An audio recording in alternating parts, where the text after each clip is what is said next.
Last night here at the Hilliard Gage Sports Center, the IPFW women's volleyball team successfully completed the second phase of a 4-match homestand as they defeated the ladies of Centenary College 3-0. Tonight, match number 3 of this 4-game homestand, but it's going to be a tough one.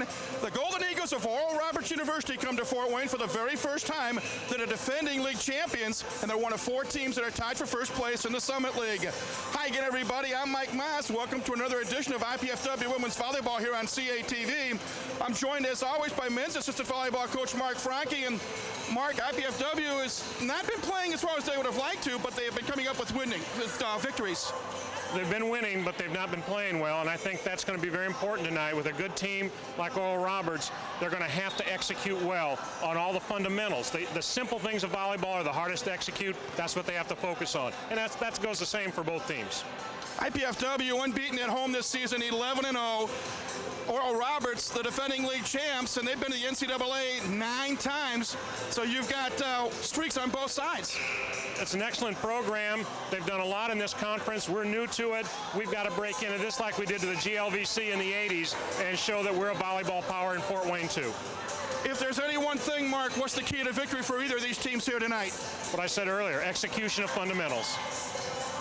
Can't play it any easier than that. It ought to be a great one. Oral Roberts and IPFW, Summit League Women's Volleyball. Stay tuned. Starting lineups in the opening server. Coming up next, right here on CATV.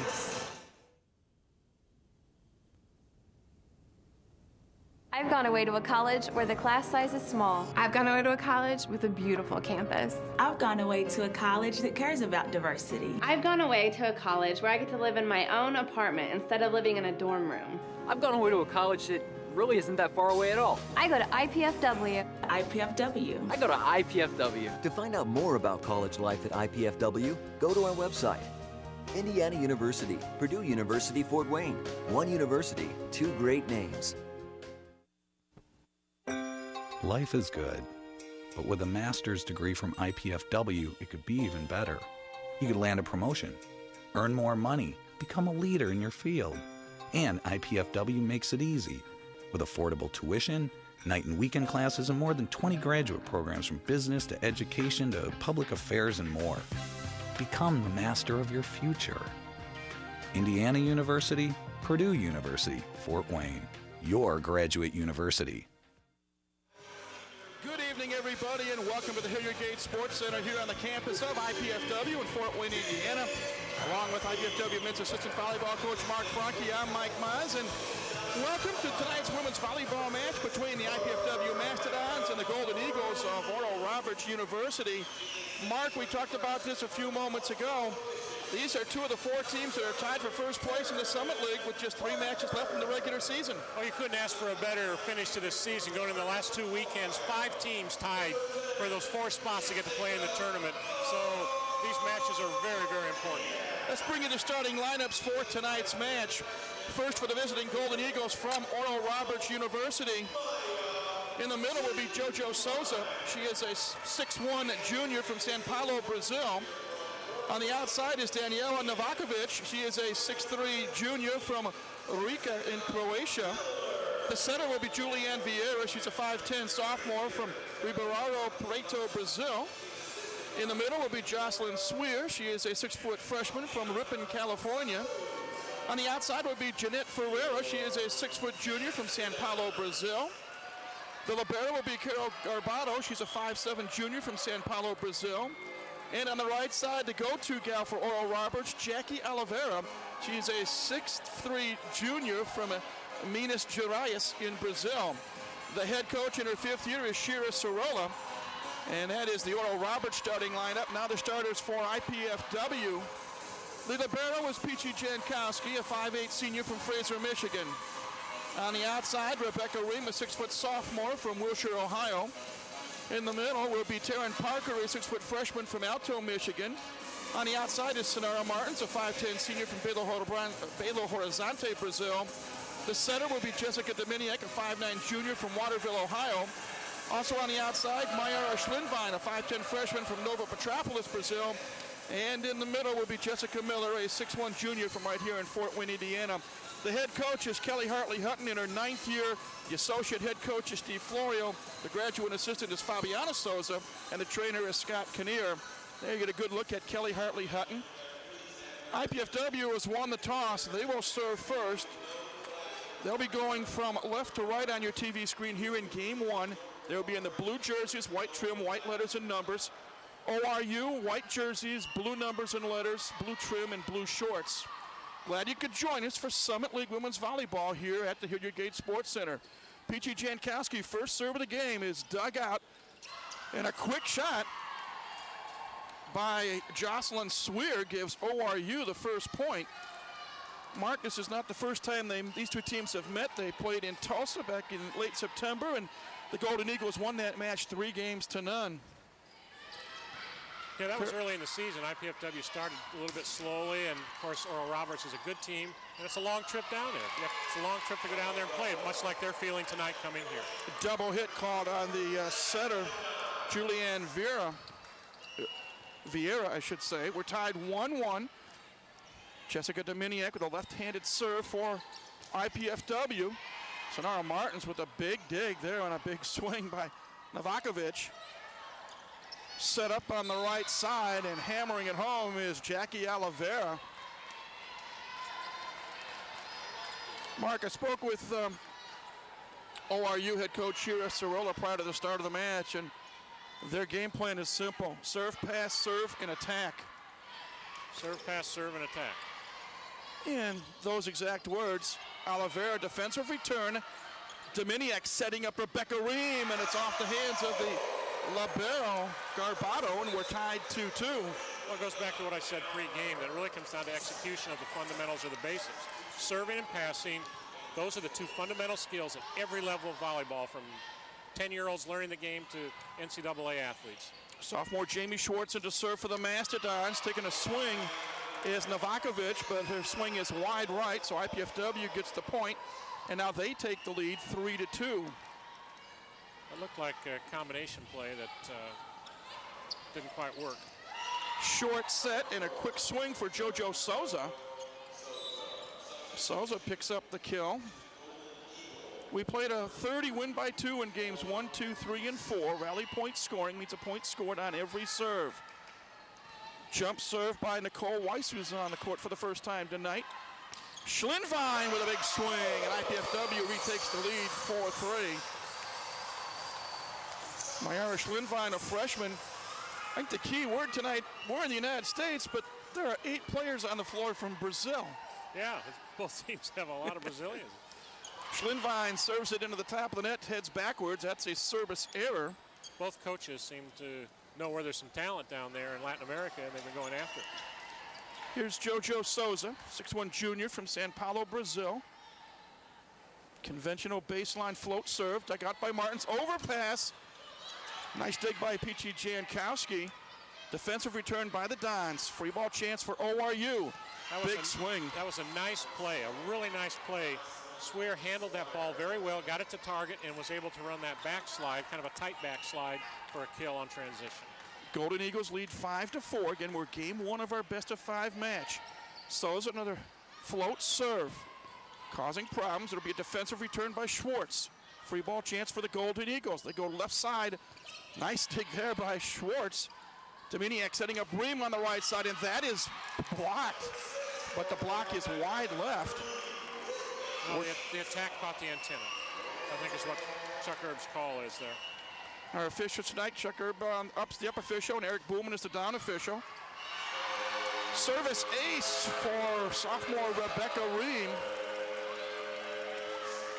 Of course, IPFW's strength, for people who've been watching us, is serving. We score a lot of points defensively off the serve. Not always by aces, but just by aggressive serving, even like that. And off the touch, ORU gets the point, and Jocelyn Swear will get the credit for the kill. We're tied at 6 here in the early going. Game 1 of a best-of-5 match. Julianne Vieira with the jump serve. Big swing by Parker. Net call. Net violation. A good dig by Oral Roberts, but a blocker was in the net. I didn't see who it was. Want to welcome those of you watching over the internet out in Tulsa, Oklahoma, to our broadcast tonight, or telecast tonight. A service error by Sonara Martins, senior captain. So we are tied at 7. Jeanette Ferreira with a jump serve. Jankowski digs it out. That was a wicked serve. Vieira going right side for Oliveira, and Jankowski dove to her right but couldn't come up with it. So the Golden Eagles retake the lead, 8-7. Another jump serve for Ferreira. Ream digs it out, back that was the net. A little over the net coverage maybe. I thought that was a block set, but I guess not. Oliveira with another kill. Early on, she has 3 kills. She's the is she the leading attacker on the team? Yes, she is. That's what I thought. Golden Eagles up by 2. Dominiak attacks rather than sets, but that's dug out. And again, a good swing this time by Get a timeout, Novakovic. IPFW calls timeout, trailing 10-7. We'll take a break as well. This is IPFW Women's Volleyball on CA TV.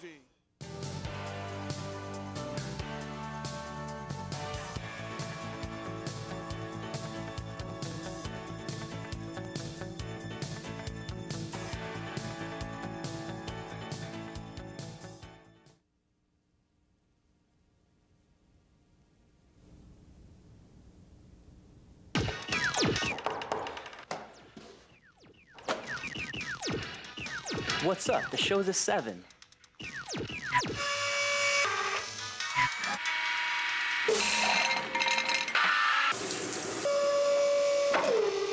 Whoa.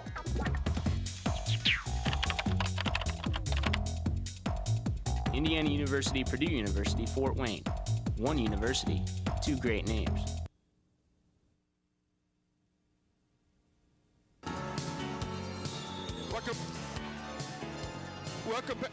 Welcome back, everybody. Now I can't hear myself at all. Welcome back, everybody.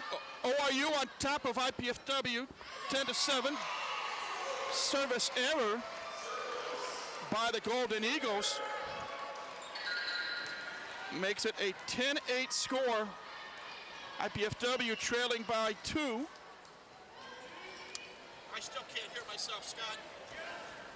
Peachy Jankowski serves it just over the net. Vieira. Novakovic is dug out by Martins. Here's Rebecca Ream with a big swing. That back row set by Rebecca Ream, instead of taking her out for a defensive specialist like you would normally do for a middle, they've left her in because that gives them some more offense in the back row. Jankowski. No, lost the pop in the serve. That's the 3rd service error here in game 1 for IPFW. That serve was actually an attempt to have a very short serve, and so it was probably a good error. The other 2 were not necessarily good errors because they weren't on aggressive serves. Carol Garbato serving for ORU. And off the touch, big swing by Jessica Miller, the junior from Concordia Lutheran High School here in Fort Wayne. Again, the Macedons draw to within 1. It's now 11-10, and here's the left-handed serve of Jessica Dominiak. Vieira to Souza, that's blocked by Schlindwein. Nice block there, marked by the freshman Mayara Schlindwein. It was a nice block, and on a middle attack, you really like to get that block up so that they can't run that quick attack. Vieira going to the right side for Oliveira, blocked by Miller. ORU keeps it alive. They go the opposite side to Novakovic, and off the hand of Sonara Martins. Daniela Novakovic gives ORU a 12-11 lead.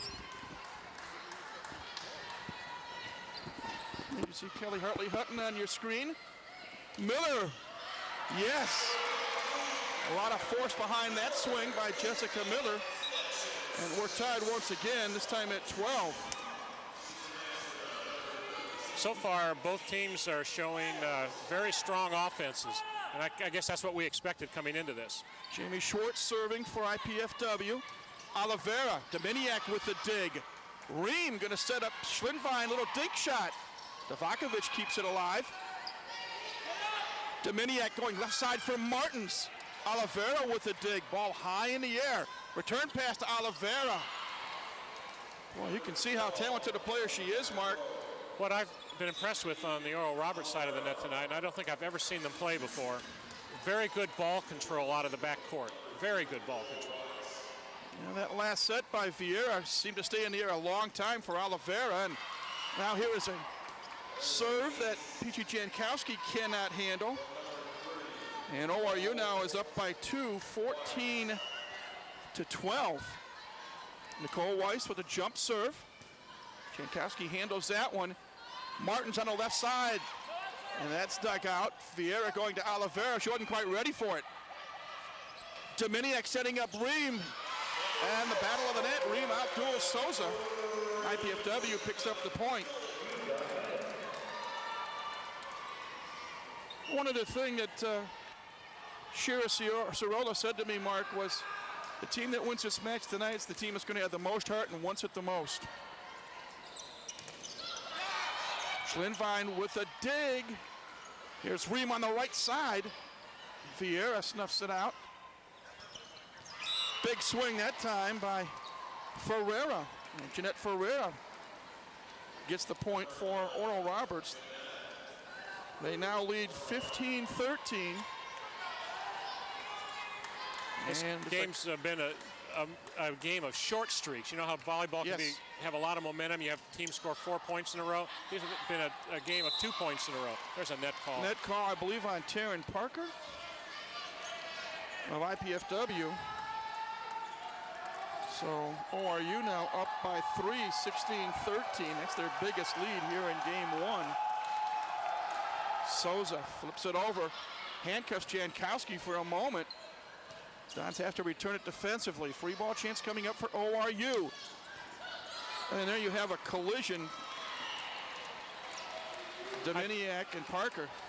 I don't want to definitely say that we've got a trend so far, but the difference seems to me to be the backcourt play. Oral Roberts is playing much better back row than what IPFW is. Well, IPFW cost their second and final allotted timeout. For tickets to IPFW athletic events, call 260-481-6000, or you can go to the IPFW Athletics website at gomastodons.com. Mastodons tickets are available for individual events or mini season packages. The phone number again, 260-481-6000, or go online at gomastodons.com. Well, IPFW trailing 17-13. Kelly Hartley-Hutton and associate head coach Steve Florio talking to their team right now. One of the things I talked to Coach Hutton about before the match, we were talking about the idea of position, being in position. Every single play in volleyball starts with the feet. Everything you do in volleyball starts with the feet. You've got to get your feet to position. And I think that's probably what's causing the problem with our passing in the back row. Our passers are not moving their feet first. Now players are back on the floor. Jojo Souza out of Sao Paulo, Brazil, will continue to serve. We'll see if the timeout rattles the junior from Sao Paulo, Brazil. Dominiak going to set up Martins on the left side. That is dug out by Weiss. Vieira throws it in the backcourt. Schwartz comes up with a dig. Martins just inside the 3-meter line, and Souza pulls that out. Big swing. Jankowski, the Dons get it across. Play continues. Schwartz with another dig. Jankowski with a dig. ORU relentless on the attack. And finally, Parker throws it sideways, and IPFW pulls off the point. Just when I say IPFW's back row defense needs to pick up their back row ball handling, Jamie Schwartz comes in and has a whale of a rally there. I think three great digs out of her. And one by Peachy Jankowski. Here's Rebecca Ream with a big jump serve. Oh, ORU pulls a rabbit out of the hat that time. Vieira, basically a defensive return, and found an open spot. Oral Roberts has a reputation of not tipping a lot, but when they tip for kills. They do it aggressively for a point. They don't tip just to control the ball and keep it in play. They tip to score. Service error by Julianne Vieira makes our score 18-15 in favor of Oral Roberts. IPFW will serve in the person of senior Sonara Martins. Serves it over. Vieira throws it up. Dominiak going to Miller on the left side, off the touch, off the hand of Ferreira. Miller brings IPFW to within 2, 18-16. This just has the feel of a heavyweight title fight. Overpass. Weren't ready. Miller, little dink shot. Oliveira saves it. Souza long on the swing. ORU asking for a touch and they get it. Yeah, there was a touch. IPFW did not deserve to win that point because on that overpass, both blockers were flat-footed. Well, both teams hitting over 400 so far here in game one. Big jump serve by Ferreira. Miller on the left side hammers it. Nice dig that time by ORU.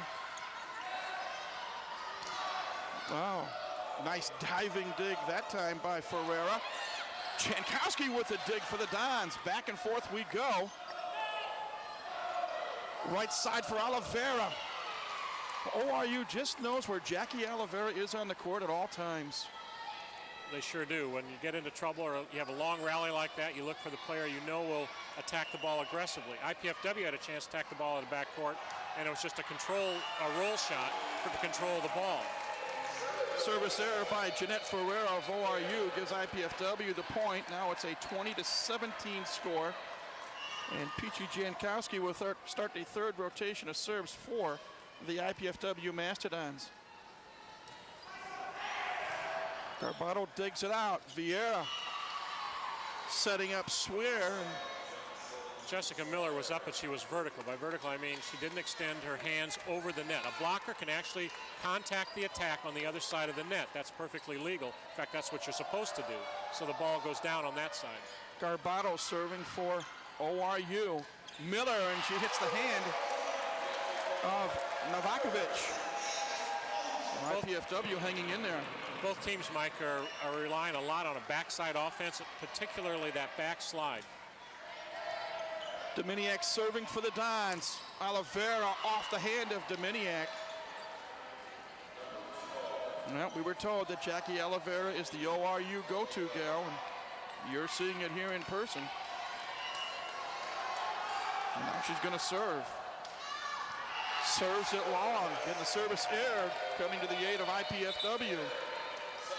You know, it'd be interesting to know, Mike, is if any of these Brazilian players knew each other back home, playing perhaps with a junior team or in a high level of high school or club play, whatever they do down there.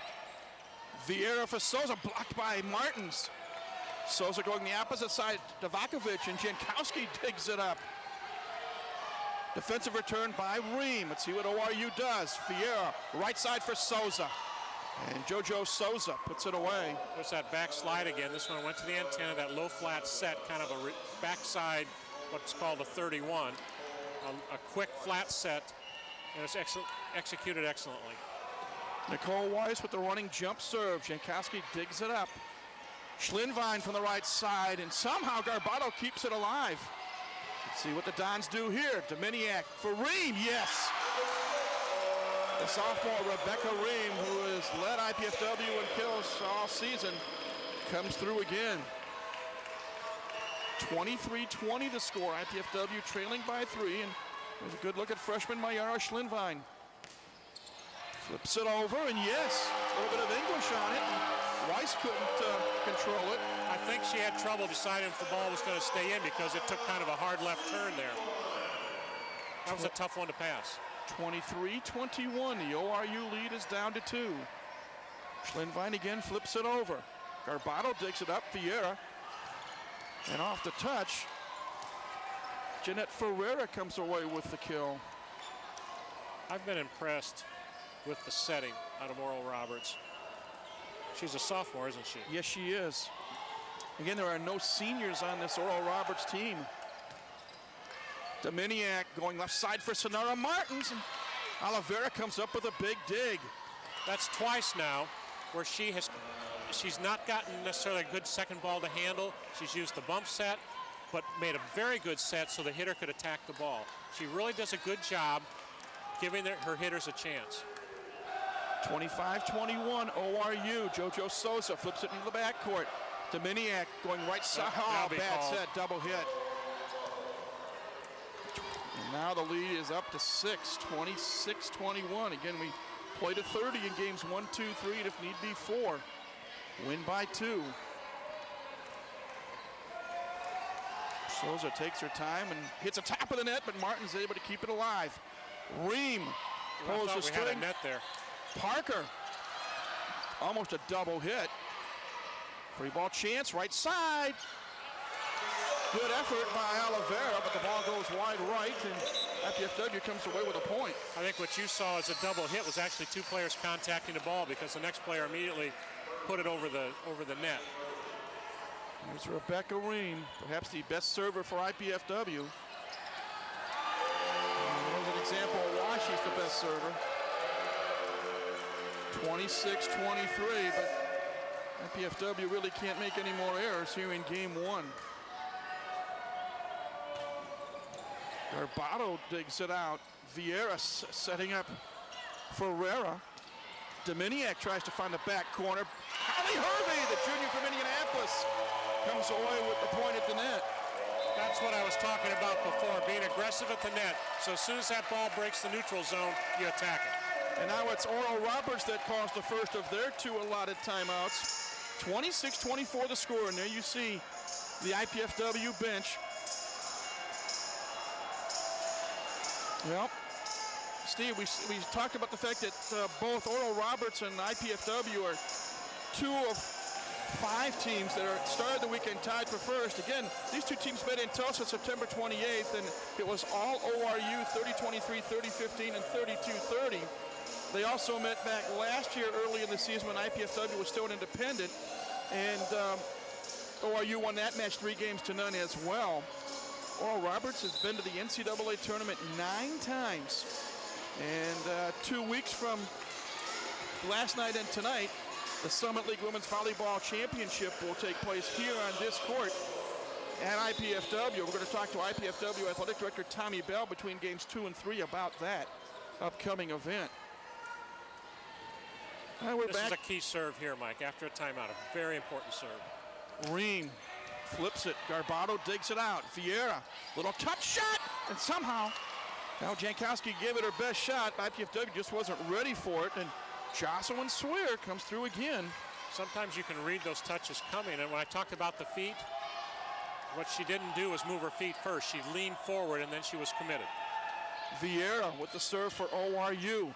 Dominiak setting up Martins on the left side. Nice dig by Vieira. We go on the opposite side. Let's see what Ream does, and she hits the net. Comes backwards. 28-24 ORU. Julianne Vieira will continue to serve.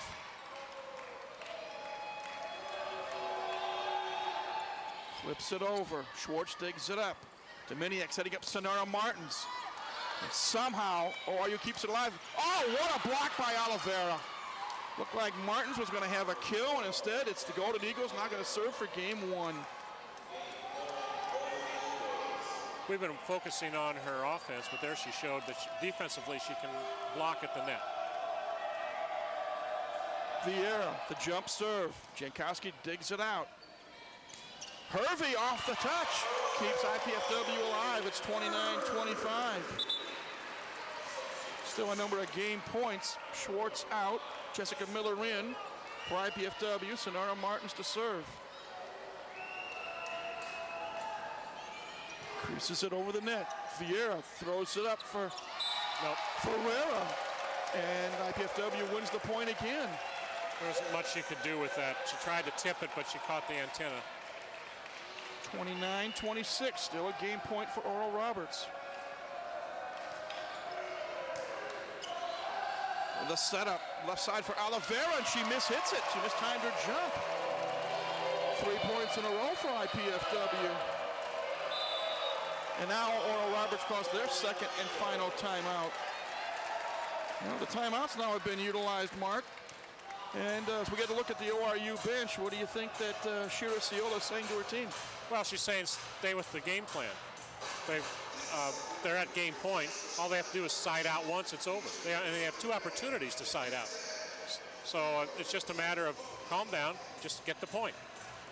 There you see the up-to-date standings. The weekend started with 5 teams tied for first, but last night, North Dakota State lost in 5 games at Western Illinois, 17-15 in Game 5. So there are 4 teams tied: South Dakota State, IPFW, Oral Roberts, and Western Illinois. And ironically, IPFW playing Oral Roberts tonight, South Dakota State playing at Western Illinois tonight.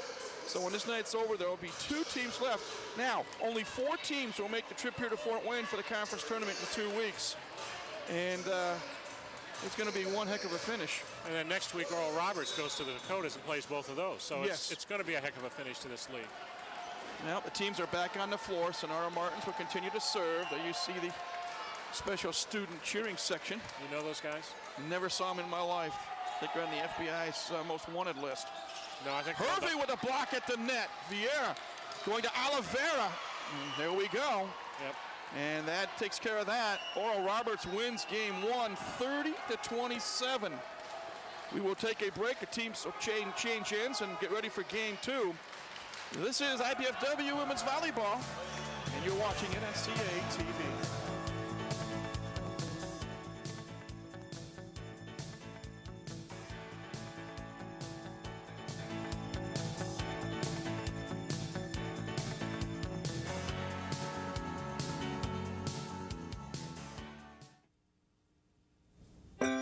Life is good, but with a master's degree from IPFW, it could be even better.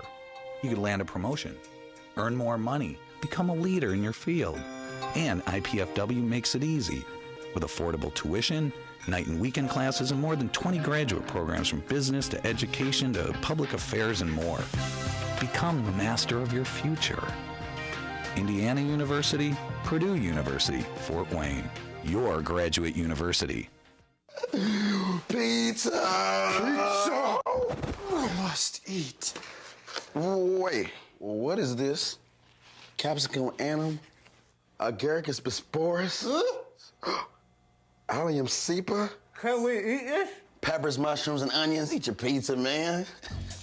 Honey. Indiana University, Purdue University, Fort Wayne. One university, 2 great names. What can Dinosaur Tracks teach us about those long extinct creatures? On this month's edition of IPFW Up Close, we'll discuss Professor Jim Farlow's recent trip to Spain to track those tracks. Do teachers teach differently from one country to another? Professor Jeff Nowak was in Macedonia this summer teaching teachers to teach. We'll talk to him about that experience and about the new NISTEM program.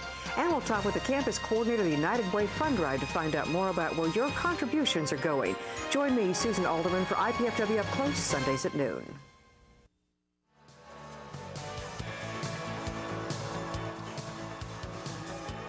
Welcome back, everybody, to the Hilliard Gate Sports Center here on the campus of IPFW. Along with Mark Franke, I'm Mike Maz. And game 1 of our best-of-5 match is in the books, and the visitors from Tulsa, Oklahoma, the Golden Eagles of Oral Roberts University, prevail. They defeat IPFW by a score of 30-27. Mark, any numbers stand out particularly from game 1? Well, we remarked that was an offensive set, that first game, and that shows up in the statistics.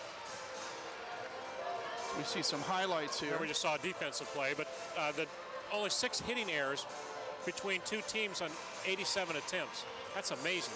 30% for IPFW, 40% for Oral Roberts. I doubt they'll keep up that level, but if they do, it'll be a fun volleyball match for people who like offense.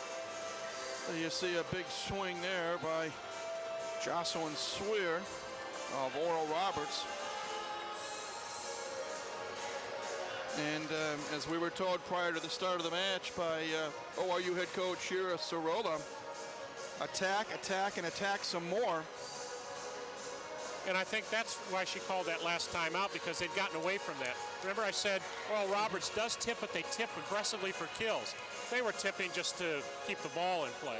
They were playing not to lose, and she told them quit doing that, and it worked. And we saw a kill by IPFW's Jessica Miller. JoJo Souza with a big swing there. Of course, I'm saying what the coach said in the huddle. How do I know? I wasn't there. But I've been in enough volleyball huddles at timeouts that I have a pretty good sense for what's probably said. Cassie Holmes, a 5'8 freshman from Tulsa, Oklahoma is in the lineup, and she will serve for ORU to start game 2, and we are underway. Schlinvine, and it's dug out by Holmes. Oliveira with a defensive return. Ream is long with the swing, and the Eagles, Golden Eagles pick up the first point, 1-0. It's ironic that these two teams were picked to finish 1-2 in the preseason coaches poll. IPFW picked to finish first, 2 points better than ORU. Jessica Miller is dug out by Garbato. Vieira setting up Davakovic. And Jankowski comes up with a dig. Oh, look what oh my. Well, sometimes it's better to be lucky than good. And what looked like an IPFW point turns into an ORU point instead.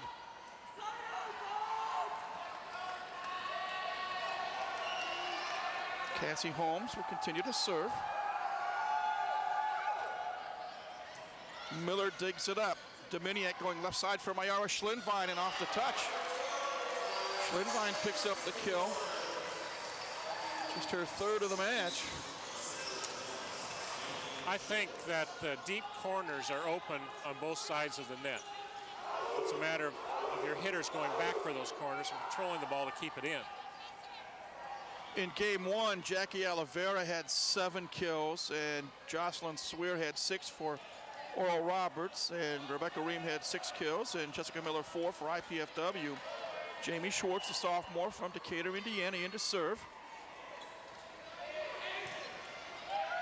Vieira setting up Davakovic, and well, she just does a nice job of that. It's almost like she's a beach player, because that's how they set on the beach. Maybe she is. She has very good ball control when she what's called a bump set. 3-1 our score. Oral Roberts on top. Libero Caro Garbato, one of the San Paulo Brazilians on this team, one of 5 of them serving. Martins off the touch comes away with the point. 3-2 is our score. Oral Roberts with the lead. IPFW with the serve. Mayara Schlinvine with the honors. 3-step jump serve. Garbato digs it out. Vieira throws it up in the air.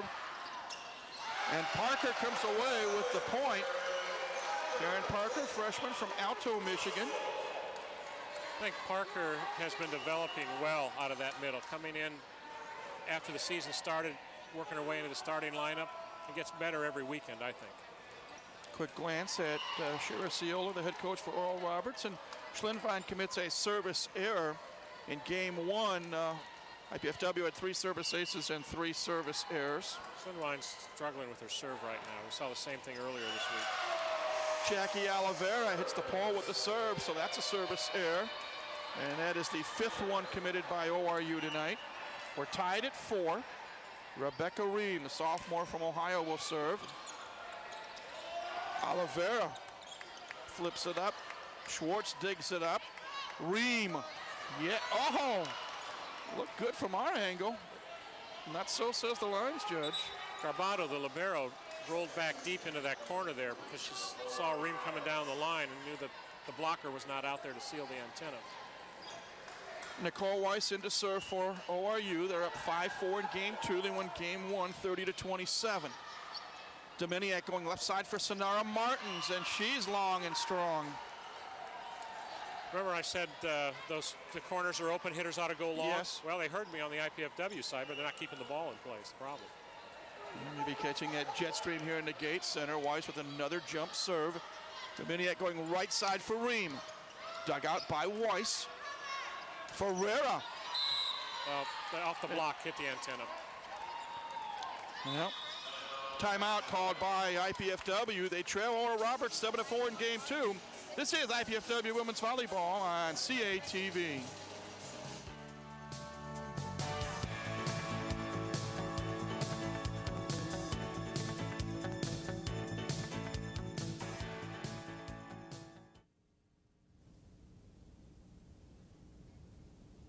Paper, pencils. We only ask that you do your best. I made you a snack.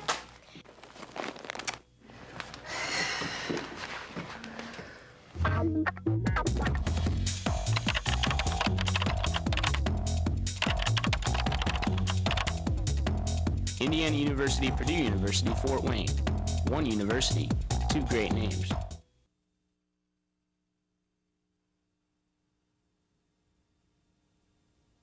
Leading IPFW 7-4 in game 2 after having won game 1 30-27. We're coming off an IPFW timeout. And we'll see if the timeout does anything to the serving slants of Nicole Royce. It worked. She served it wide, Mark. That's what you like to see when you call timeout, when the other team's on a roll, service error. And that's what the leading coach does not want to see. Now here's Sonara Martins from Belo Horizonte, Brazil. Gets it over the net. Vieira setting up Souza on the right side. And there's a touch. Oh, are you asking for a touch? They got it. They got a touch. They get it.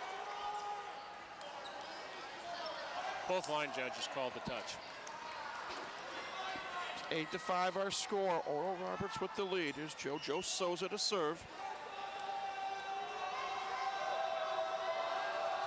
Conventional serve, a knuckleball type serve. Dominiak setting up Ream in the middle. Souza with a dig. Vieira going right side for Oliveira. And IPFW comes up with the point. One of the few times that Jackie Oliveira hasn't been successful. Peachy Jankowski, the senior out of suburban Detroit, to serve. A little umbrella type serve. Garbato has to go a long way to dig it out. Oliveira. Oh, wow, that looked was good. Close. That was close. If you touch the line, you get the call, but not there. A break for the Dons. It's now 8-7. Take advantage of them while you can. A little pop-up serve by Jankowski. Ferreira. Martins with a dig. Jankowski digs one up for IPFW. Here's Schlinfine on the left side. Got a net call on Oral Roberts. 6. That is Julianne Vieira. Vieira, the setter. We are tied at 8. Now IPFW on a 3-point run. Peachy Jankowski, twice the Summit League Defensive Player of the Week, will serve. Vieira going to Swear, and off the touch, Jocelyn Swear picks up the kill. She now has 7. 9-8 ORU. Vieira with a jump serve. Dominiak, is it in? No, it is wide left. That time Jessica Dominiak wanted to become the attacker rather than the setter. Being left-handed, she has a natural advantage with that, but she has to find the court. Golden Eagles up by 2, 10-8. Vieira with another jump serve. Dominiak going right side for Jessica Miller, and that is partially blocked. Now we go back to Oliveira. She's good. Yeah, there's a very good chemistry between setter and hitter. Those two players, I don't know how long they played together, but they clearly are comfortable with each other. Yep. Here is Vieira serving once again. Schlinvine, Garbato somehow digs it up. Ferreira goes over to Vieira, and defensive return. Miller. Somehow, can they keep it alive? Yes. Miller dink shot. Garbato with the dig. Net play. Ball up in the air. Let's see what ORU does. Ferreira from the left side. Jankowski with the dig. One of the longest rallies of the match. And the block attempt is wide by Swear, and IPFW finally comes away with the point. A long, well-played rally is not only exciting for the fans, but it's almost like 2 points for the team who gets it. They work so hard to get it, the moral boost is like it's 2 points. Left-handed serve by Dominiak. Swear, Jankowski with a dig. Battle at the net. Swear becoming the setter for Ferreira. Something didn't look right there. I don't know. We had a back row setter coming out on IPFW, and I don't know. I think she legally contacted the ball. There was no call, so I guess it was legal. Novakovic and Holmes back in for ORU, and Cassie Holmes will serve. It's 12-9 in favor of the Golden Eagles. Ream's going to set up Miller on the right side, and that didn't look good. Ball went right into the net. And it's a 4-point lead. Another timeout. And IPFW just caused their second and final timeout. Learn more about Mastodon Sports by tuning into Mastodon Spotlight each Wednesday and Friday here on CATV. We review recent IPFW sports activities. We look at game footage and visit with coaches and players as well. That's Mastodon Spotlight, Wednesdays at 7:30, Fridays at 6:30, right here on CATV. 13-9, Kelly Hartley-Hutton has used her second and final allotted timeout. As a coach, you don't like to use them quite so early in the game, do you? Well, there's two schools of thought on that. I think that you ought to use them as soon as you need them. There's no reason to hold them till you're down 29-20, because they won't do any good then. So you use them early. And some coaches, the old school was you hold them to the end, but since rally score has come in, I think you need to use them earlier. So I think Kelly's doing the right thing. Well, right now they have got to find a way to get back into this game. They trail by 4, and perhaps maybe more importantly, they have to find a way to keep the ball away from one Jackie Oliveira. Well, the way to do that is aggressive serving, to break down the passing on Earl Roberts' side, but their passers have done a nice job. Cassie Holmes will continue to serve. Oh, there's going to be something called Going to be a net violation. Back row block. No, it's a back row illegal contact by the back row setter, Jessica Dominiak. The ball was in the neutral zone when she tried to set it. 14-9 ORU. Holmes goes deep and way deep, about 6 feet too long. Service error. Jamie Schwartz back in for IPFW to serve.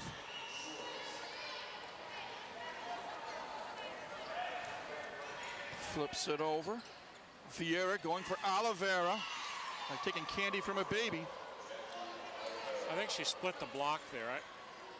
Probably during the 10-minute break between 2 and 3, the IPFW coaching staff's going to have to address blocking. The plan tonight was to seal the antenna, dig cross court, force him to hit cross court, and let the libero, Peachy Jankowski, dig. Ream has her shot partially blocked. Vieira setting up Souza. Defensive return. Long on the swing that time by Daniela Novakovic. I think what's happened, they're focused on the right side of the block or the left side of the offense. So much of the offense is going behind the setter to the right side that maybe they need to do a little adjustment, if only mental adjustment. Schlinvine serving for IPFW. Souza with a dig shot, and it's wide right. Tried to change a pace shot. Boy, and I just saw head coach Shira Sorolla just shrug her shoulders after that one. Well, there was some open floor space there, but it wasn't controlled very well. Schlinvine continues to serve. Oliveira tries to throw it in the backcourt. Schlinvine with the dig. Ream on the right side, and it's partially blocked. Souza keeps it alive temporarily, but unable to get it was Carol Garbato. And yeah, now they need a timeout. 15-13, and ORU exercises their first of 2 allotted timeouts. Well, we mentioned, Mark, that you see the ORU bench, and now here's IPFW's bench. The season is rapidly winding down for women's volleyball.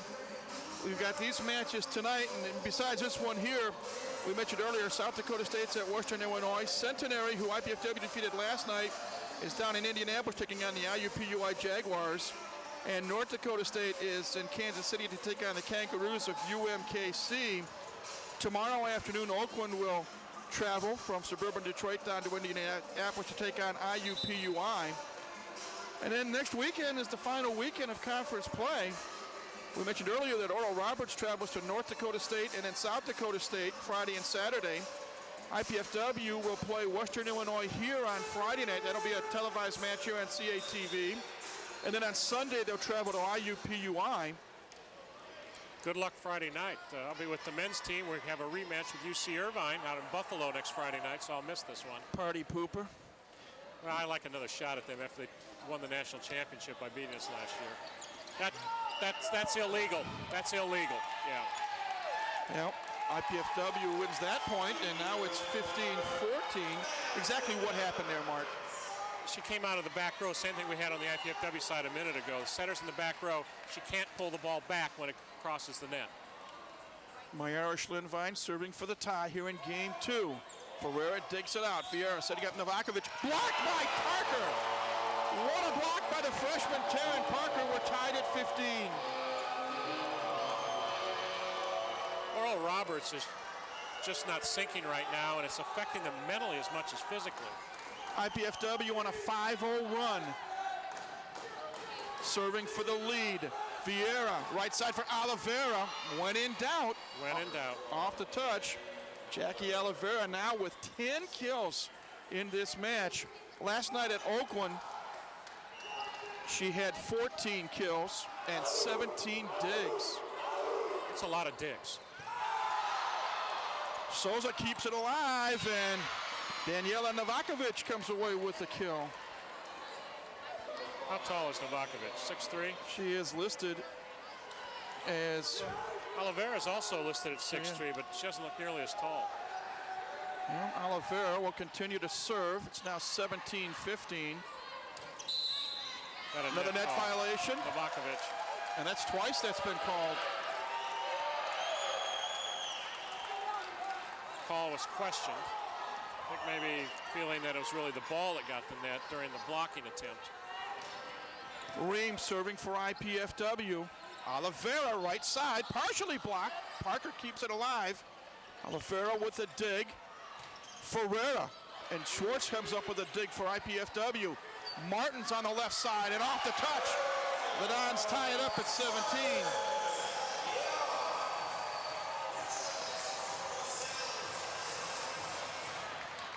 (17-17).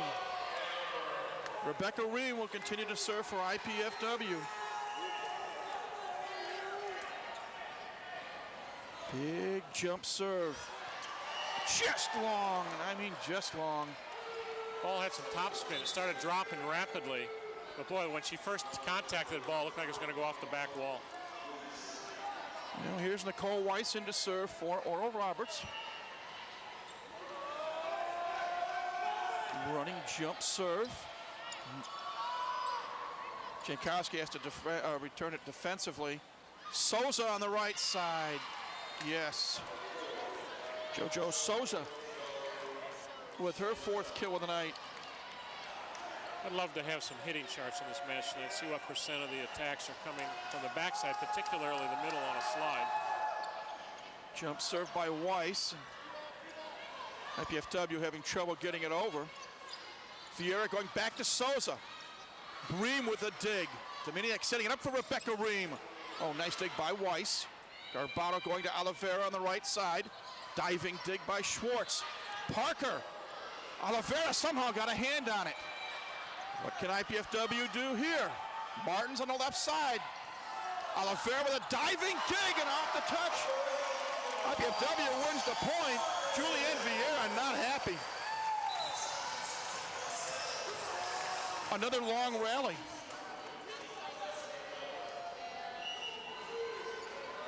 (19-18), and Sonora Martins will serve to tie it up again for the Mastodons. Garbano digs it up.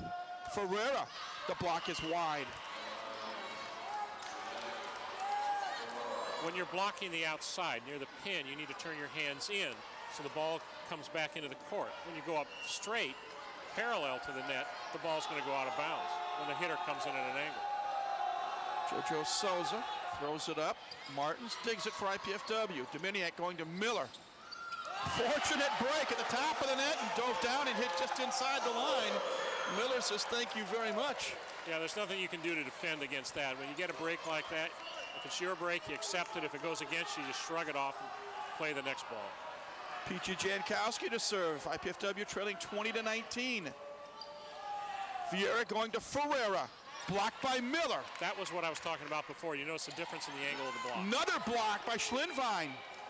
Oliveira hits the top of the net. 4 hits, and IPFW is tied at 20-20.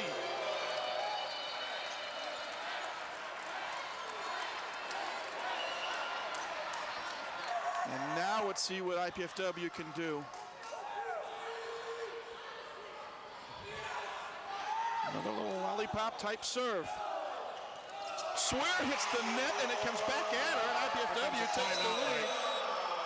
21-20, IPFW with the lead. Oral Roberts calls a timeout. Nice little run put on by IPFW. At one point they trailed 15-10, but they lead 21-20. And they've gotten to this part of the mountain. And now they got to stay on top of it. The interesting thing is, clearly the momentum has shifted to IPFW. Oral Roberts is not executing well. You can see it on the faces. You mentioned it. There's frustration out there, but they're only down by 1 point. Sure, they gave up a 5-point lead, but they're still scoring some points, getting some things done to keep it close, which gives them then the opportunity to shut this off, reverse the momentum. So even though they're not playing well, they're not executing well, they're keeping themselves in the match. More of a defensive-minded game, too, in the sense that both teams are just hitting 125, where in game one, as you mentioned earlier, ORU hit 404 and IPFW hit 300. Well, actually, I think it's more hitting errors. Remember I said there were only 6 hitting errors in 87 attempts? There are a lot more this set, and most of those hitting errors are unforced errors. It's not really even defense, it's unforced errors. Well, ORU has used up both of their allotted timeouts here in game two. We'll see if Peachy Jankowski can keep this run going. It's a 3-point run, taking IPFW from a 2018 deficit to a 21-20 lead. Floats it over. Vieira going right side for Swear. Dug out by Rebecca Ream. That's trouble. We're going over to this side. Ferreira, partially blocked by Miller. Jankowski keeps it alive. Miller on the run. Weiss digs it out. Double hit called on Jackie Oliveira. And IPFW wins the point. I talked to Chuck Urban, Eric Beaumont earlier about, it seemed to me they're calling it tighter on that second ball. He said, not intentionally, but he does like to call it tight. He said the players even appreciate it because it makes them rise to a higher level of play. Jankowski continuing to serve. Overpass. Nice tip. Nice tip. Nice play there by Daniela Novakovic. Well, that stops the IPFW run. It makes our score 22-21 in favor of IPFW. And Vieira will serve. Left side pass for Schlinvine off the touch. Ball hit the hands of Swear. I think that was Ferreira's first tip. She's been setting the ball. She's not been offensive, but that one was an excellent opportunity to do that. Very smart. A left-handed serve coming up from Dominiak. Vieira going to Oliveira on the left side. You knew it was coming. That was a sharp angle. The blockers for IPFW were on the antenna. They forced her to go with the angle. She went real sharp, but controlled the ball so it landed in. And IPFW's wing, the libero Jankowski, didn't react quickly enough. Novakovic and Cassie Holmes back in. Cassie Holmes will serve. It's 23-22 IPFW in game two. ORU leads the match 1-0. Jankowski digs up the serve. Dominiak setting up Ream, partially blocked. Dominiak going right side for Miller. Holmes with a dig. There's Oliveira on the right side. Jankowski pulls it out. Schlinvine off the touch. Point IPFW. What I like about Schlinvine is that she keeps swinging at the ball. No matter how she's struggling, if she's getting blocked, if she has errors, she still goes up and swings at the ball. And I think there's too much of a tendency in this game, particularly on the IPFW team, to tip when things are going against you. I like the fact she's aggressive. Jamie Schwartz in for IPFW. Jeanette Ferreira in for Oral Roberts. Swear wide on her swing. And now it's IPFW up by 3, 25-22. I think she went behind the setter that time, didn't she? I couldn't tell. Schwartz serving. Ferreira digs it up. Vieira setting up Oliveira, and Jankowski with the dig. Left side for Martins. A cross shot, yes! Sonara Martins with a tough angle. And as you have said many times, Mark, that's the way that she likes to do it. And that, again, is an aggressive tip. It's a tip for a kill. It's not a ball control play. It's, I'm going to get a point with this because the court's open there. Tips the net, does the serve. Gets over. Oliveira, yes. Oliveira stops that IPFW run. It's now 26-23. Macedon's on top, but the Golden Eagles will serve. It'll be their libero, Carol Garbato. One of 6 Brazilians on this team, one of 5 from Sao Paulo, Brazil. Dominiak setting up Schlinfein on the right side. Off the touch. Mark, I start to get the sense that IPFW is starting, and I phrase it that way, starting to feel more comfortable playing against ORU.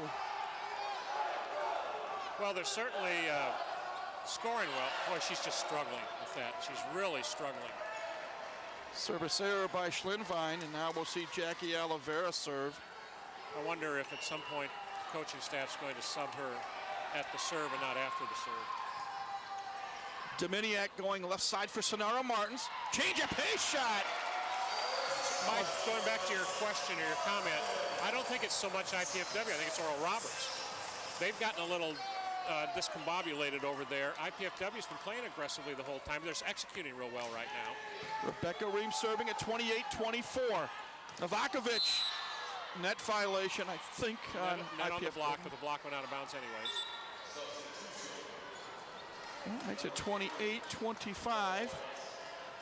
Nicole Weissen to serve for Oral Roberts.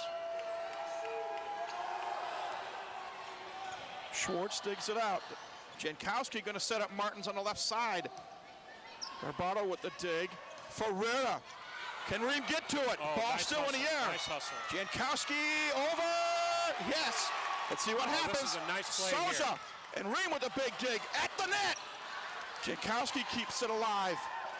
Left side for Martins. Finally up in the corner. Martins. And it's game point IPFW. That's that corner I said was open. It's open on both sides of the court, but you have to be able to control the ball to go back there, and you have to do it at the right time. 29-25, IPFW serving for game 2. Macedon faithful on their feet. It'll be Sonara Martins to serve. Garbato digs it up. Vieira going to Souza, partially blocked by Miller. Ferreira left side, and Ream comes up with a dig. Miller! And ORU keeps it alive. Here's Oliveira. Off the touch, but Ream keeps it going. Jessica Miller again. Ball in the air, coming right at us, and in my hands. IPFW wins the point and game 2 by a score of 30-25. And Mark, we have a match. We have a match. We expected to have one. This match is now even at 1 game apiece. There's a 10-minute break. When we come back, a chat with IPFW Athletic Director Tommy Bell. You're watching IPFW Women's Volleyball on CATV.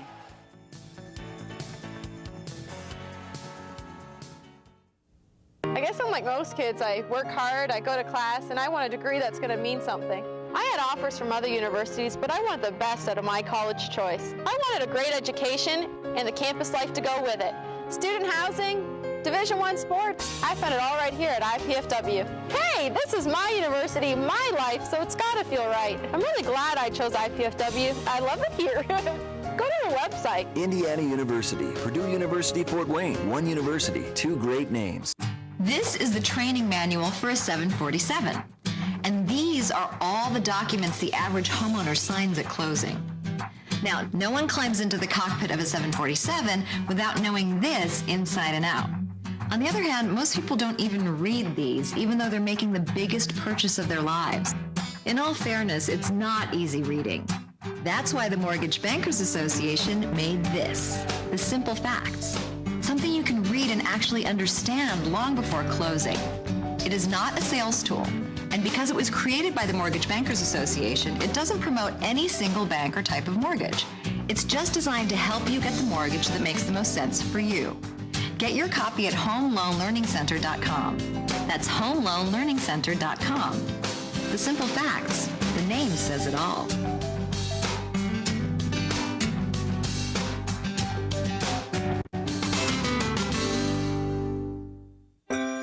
Life is good, but with a master's degree from IPFW, it could be even better. You could land a promotion, earn more money, become a leader in your field. And IPFW makes it easy with affordable tuition, night and weekend classes, and more than 20 graduate programs from business to education to public affairs and more. Become the master of your future. Indiana University, Purdue University, Fort Wayne, your graduate university. Welcome back, everybody, to the Hilliard Gate Sports Center on the campus of IPFW and Oral Roberts University hooking up in a best-of-5 match. And each team has won a game thus far. ORU game 1, 30-27. IPFW game 2, 30-25. We have with us, during our 10-minute break between games 2 and 3, the athletic director here at IPFW, Tommy Bell. And Tommy, my first question is, your thoughts on this match thus far tonight? Well, it's been real exciting, Mike.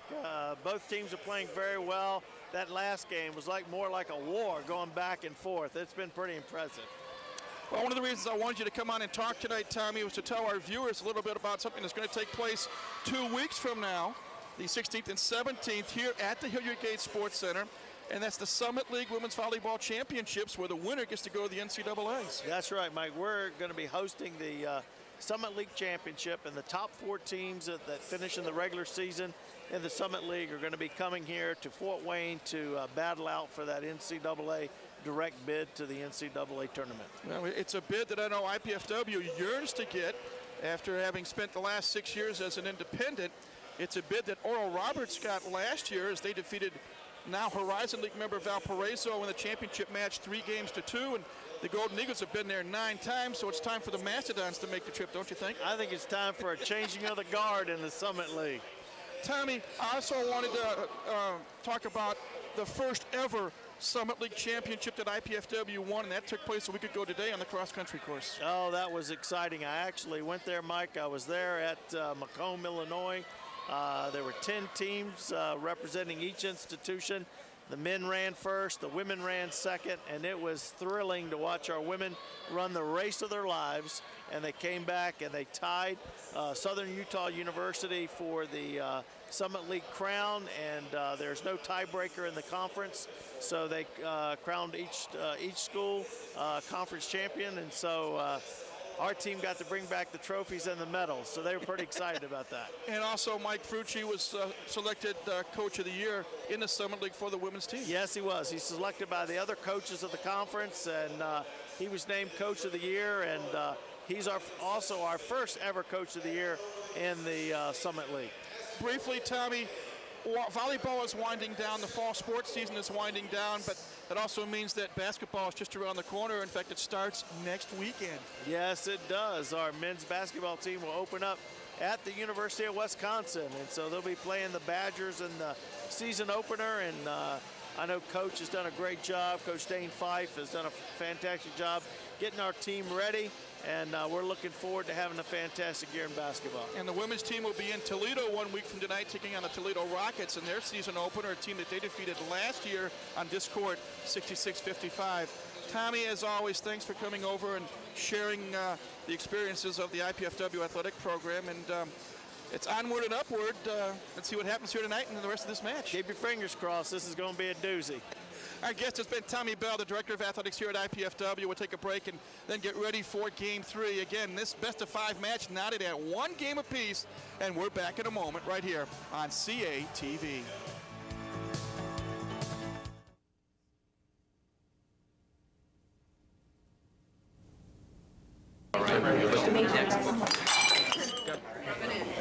You know, if she continues to spill product at a rate of 3 per hour, unit cost, say 60 cents. Factor in breakage, downtime, lost sales. You're looking at $2,400 a month.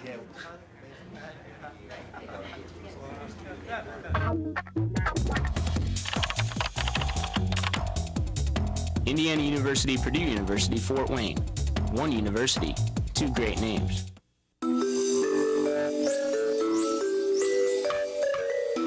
What do triglycerides or trigs have to do to get noticed?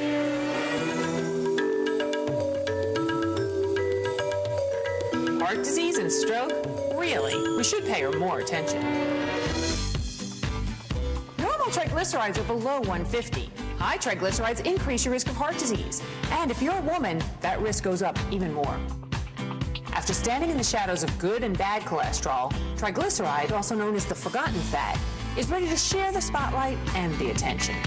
Next time you have your cholesterol or blood fats tested, ask your doctor about the role triglycerides play in your heart health. Remember to ask your doctor about the good, the bad, and the forgotten fat. For more information on all of your blood fats, the good, the bad, and the forgotten, go to ForgottenFat.com. And remember, normal triglycerides are under 150. This message brought to you by Sister to Sister, working together for healthy hearts.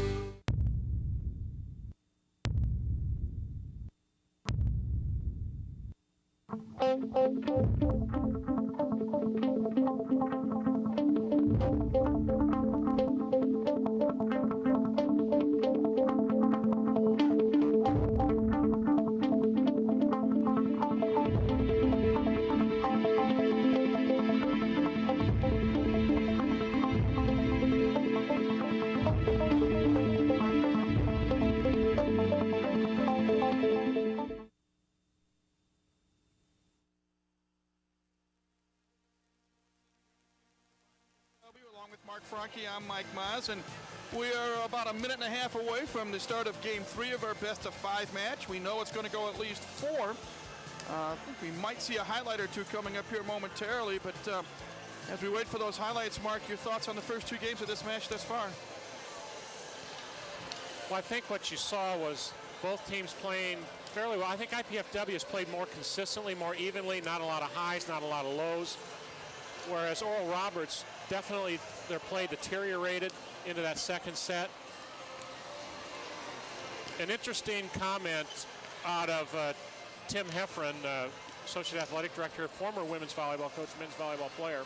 He said, Oral Roberts is a team that's built to match up well with IPFW and beat IPFW.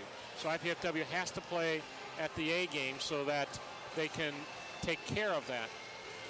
The strengths on the Oral Roberts side are designed to go after the weaknesses on the IPFW side. You see it dig there by Rebecca Ream, a partial block by Jessica Dominiak. Dominiak going to set up Sonara Martins, and she found the back corner that you've been talking about all night. I don't like tipping, but I like it when it's done that way. I can accept it. I understand it. And a big point there. Here are the numbers. Kills favors IPFW 38-30. Assist also favors the Dons 38-29. They lead in digs 47-37, but they trail in blocks 4-1. The kills are backwards. They're actually 38-30 for Oral Roberts. Okay. And both teams hitting just over 27%. So yeah. What do you look forward here in Game 3? Well, let's see if Oral Roberts gets mentally back into more synchronization, better execution. Jackie Oliveira with a match-high 12 kills. And you see there Jeanette Ferreira and Jocelyn Swear with 7 apiece. Rebecca Ream with 9. Sonara Martins with 7. And Jessica Miller with 6 kills for IPFW. The key is attempts on IPFW side. Ream, Martins, and Miller all with about 20 attempts. That's good distribution. That's what you need. Whereas on the Oral Roberts side, here's a surprise. Guess has the most attempts by far?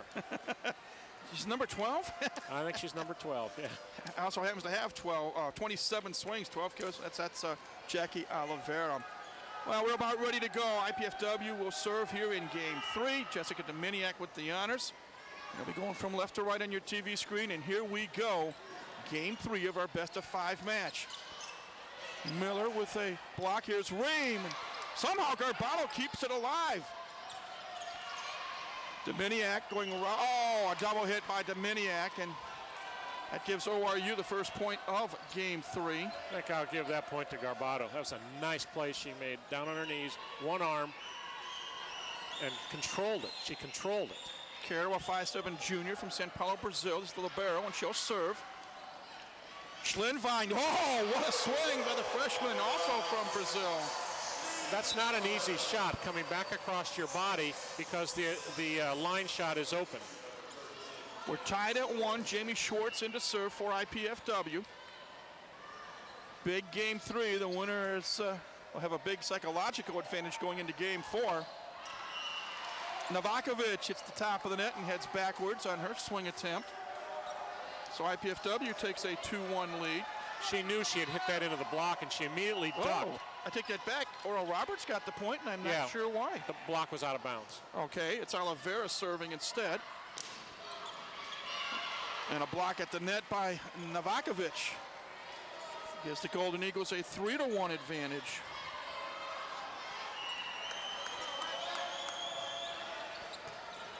Conventional serve by Jackie Oliveira. Garbato almost goes into the stands to dig that one out. Nice block there by IPFW. Souza. Martins throws it back. Battle at the net coming up. Jankowski with a nice dig. Martins on the left side. Touch shot. Vieira keeps it alive. Long rally. And finally. That was the wrong place to tip. Novakovic puts it away. And if you're going to tip, you have to clear the block. Tipping into the block is a very dangerous and unproductive attempt. 4-1 ORU here in game 3. We're tied at a game apiece. Vieira setting up Souza. JoJo Souza with her 4th kill, and IPFW calls timeout. 5-1 Oral Roberts. This is IPFW Women's Volleyball on CATV.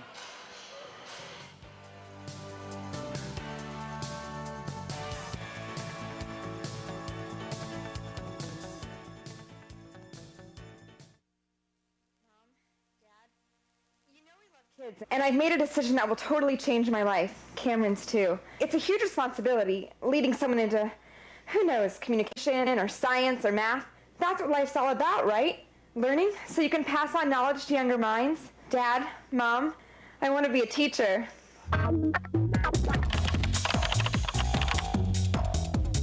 Indiana University, Purdue University, Fort Wayne. One university, two great names.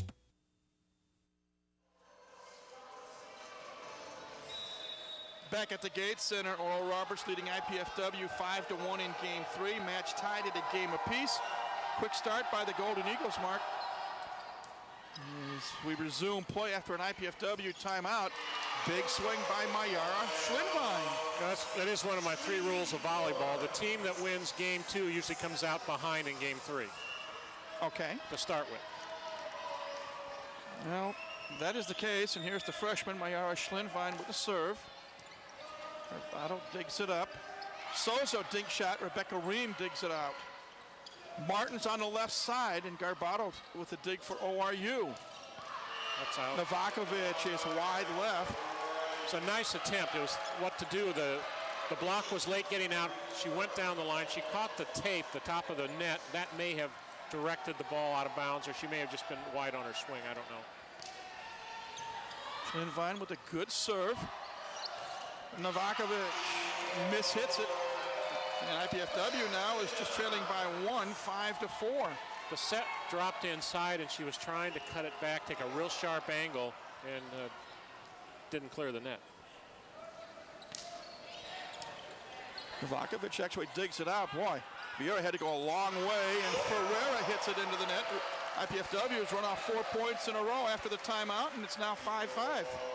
And 2 of them on unforced errors. The hitting errors in large part in game 2. We didn't see hitting errors in game 1, but in game 2 they were largely unforced, like those 2 we just now saw from Oral Roberts. Vieira tried to attack instead of set, and that is negate. Oh, nice block. That's a good block. Good block there. Good block. Daniela Novakovic, at 6'3", the tallest player on the floor. Now she has a seat on the bench. 6'5". Here you see Kelly Hartley-Hutton, the 9th-year head coach here at IPFW. Nicole Weiss serving. Taryn Parker, change of pace shot, and somehow what are we getting? Called a lift on Oliveira. I don't know about that one. I know he's calling it tight. He is consistent. And even though the coaches may not like some of the calls on the balance, they realize he's consistent with that, and they appreciate it. 6-6 tie, battle at the net. Parker outdoors Vieira for IPFW. Taryn Parker now with 2 kills tonight. We had an exhortation for the passers on the Oral Roberts side by the setter. Get her the ball. Service error That is the 7th of the night by IPFW. Ties it up at 7 apiece. And that's a bad error. I guess maybe there aren't good errors, but there's some errors you understand. You realize how they fit into the overall scheme. That was a bad error. Souza serving for ORU, and Dominiak becomes the attacker, and Oliveira keeps it alive. Almost had a collision by two Mastodons. Defensive return, free ball chance. Oh, let's see what IPFW does. Ream on the right side. Souza, it's still alive. And ORU gets it across. Anything goes here at the Gates Center. Parker, long. Touch. Vitor Oliveira is calling a touch. Chuck Irby's overruling him. I didn't think there was a touch. I thought, my call. Herb talking to Sonora Martins, captain for IPFW. Point will stay with ORU. They now lead 8-7. JoJo Souza will continue to serve. Schwartz digs it out. Jankowski going to set up Martins. Just long. Court was open there. Just didn't keep it in. Well, it's a 2-point Golden Eagle lead, 9-7. This is a game of runs. We talked about it in game one, Mark. This started with the service error, Mike. Yeah. 9-7 our score. Knuckleball type serve by JoJo Souza. Martins, yes, just inside the line. She split the block. When you do that, typically there's no defensive player behind that because defensive players play the part of the court the blockers don't seal. If you split the block, meaning you go between the two of them, there's nobody back there. Sonora Martins serves. Oliveira, Jankowski keeps it alive. Vieira going back to Ferreira. It is blocked beautifully by Terry Parker. Nice block. Both teams have shown good blocking discipline this game. That's the first pipe set I've seen, I think, out of Oral Roberts. Pipe meaning the middle position in the back row. Normally Oliveira's on the right side, what's called the back row D spot. We're tied at 9. Vieira setting up Ferreira. And now, ORU just gave IPFW a dose of their own medicine as Jeanette Ferreira went into the backcourt and found it open. The middle of the backcourt should not be open. Both teams are giving the corners. You have to surrender something. You can't cover the whole court. So they'll go weak in the corners, but the deep middle should not be open. Julianne Vieira serving for ORU. And Jessica Miller's swing hits the top of the net and goes wide and out of bounds. And it's now an 11-9 Oral Roberts lead. We're tied at 5, tied at 7, tied at 9. See what happens here. Dominiak setting up Miller. Dug out by Ferreira. Got net. On She net went into violation. net. Julianne Vieira called for going into the net. Oral Roberts' ball control, which is just outstanding in game one, has certainly leveled off to a more normal level of play here. Peachy Jankowski serving for IPFW. Vieira setting up Oliveira. Is it touched? No, it's wide. That one was headed for my baby blues there, Michael. But I've learned enough sitting on volleyball benches that even when I'm not watching, I have this sense a ball's coming, and they yell heads up. No, it means head down. Tied at 11. Vieira short set, nice block by Jessica Miller. Swear tries a little shot, and that's snuffed out. Here's Rebecca Ream. Vieira becomes the attacker, and Ream, well, she tried to dig it, but it sails wide left. That has Coach Hutton upset.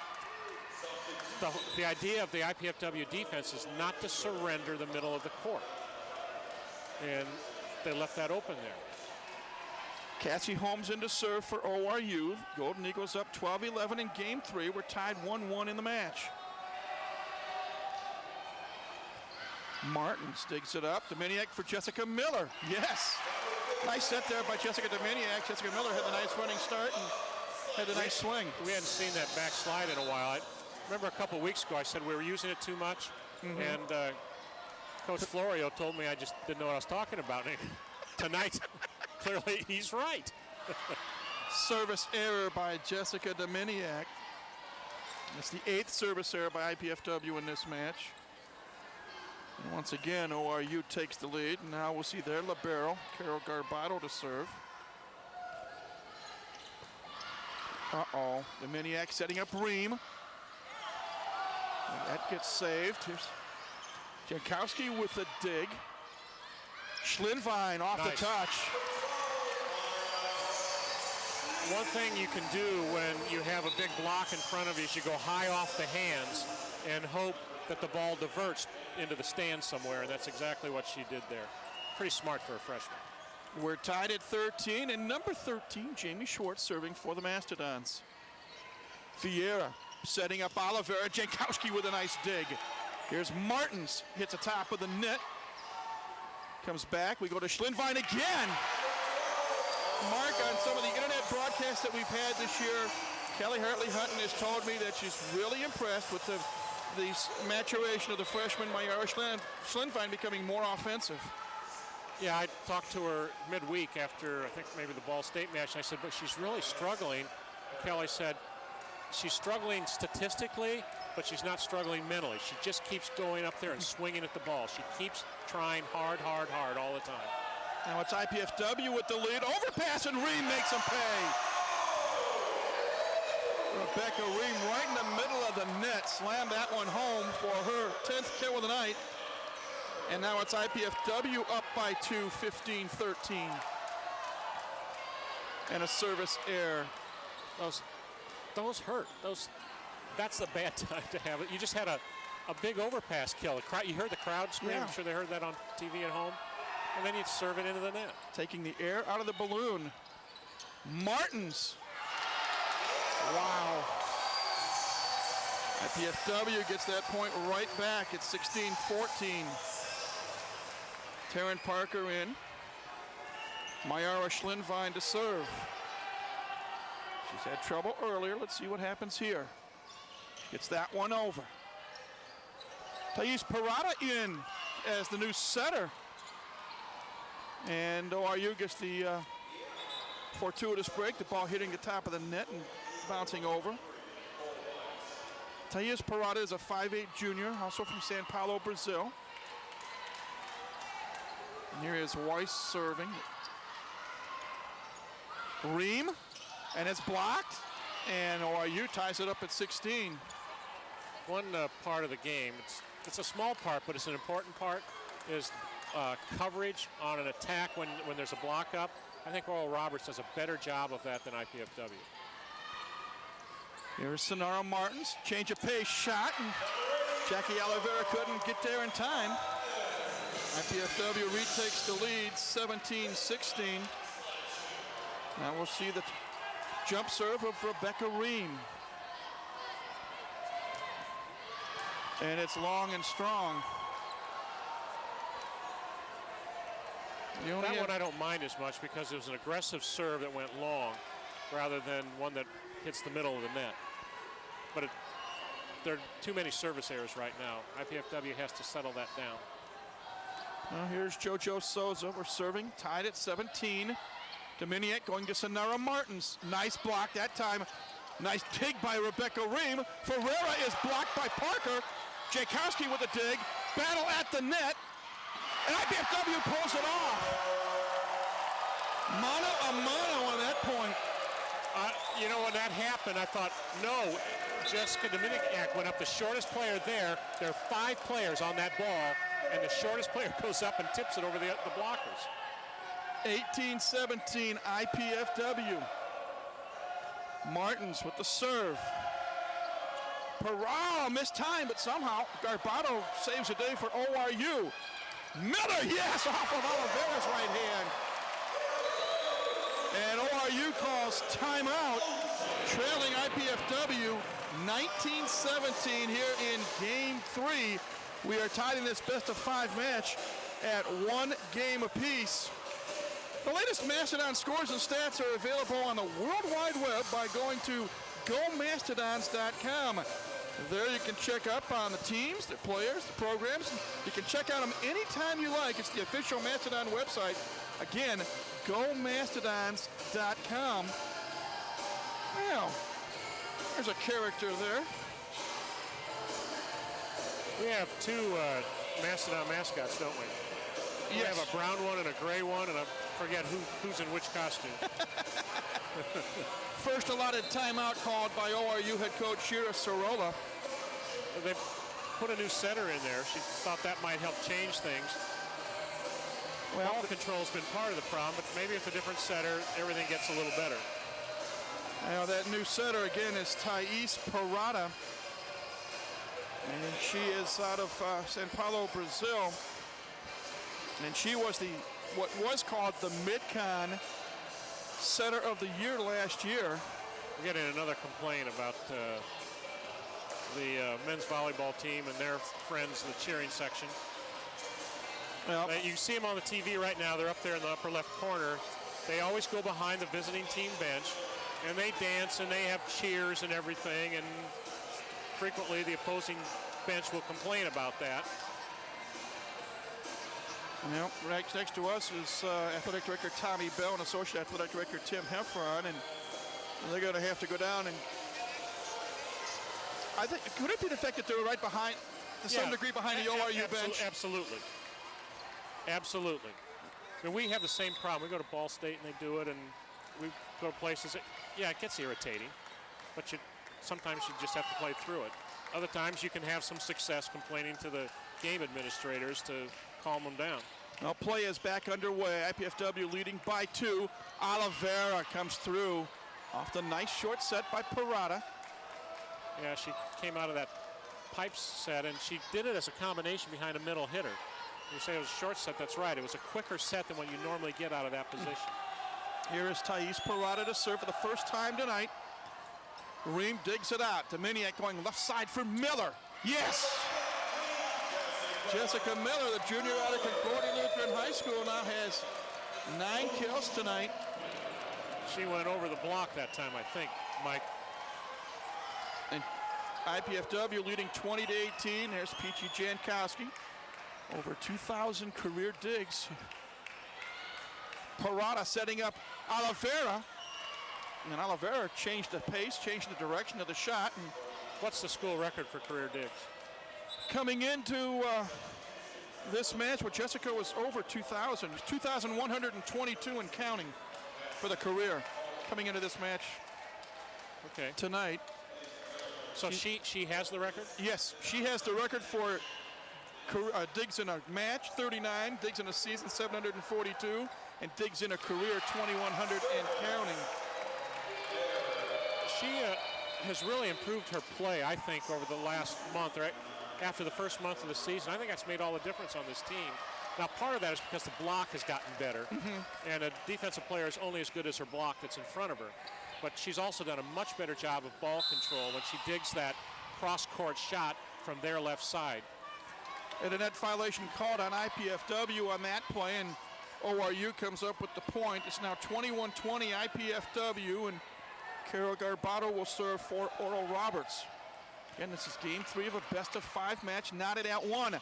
Oh, nice block there. IPFW keeps it alive. Schlinvine is dug out by Garbato. Overpass, and Ream puts it away.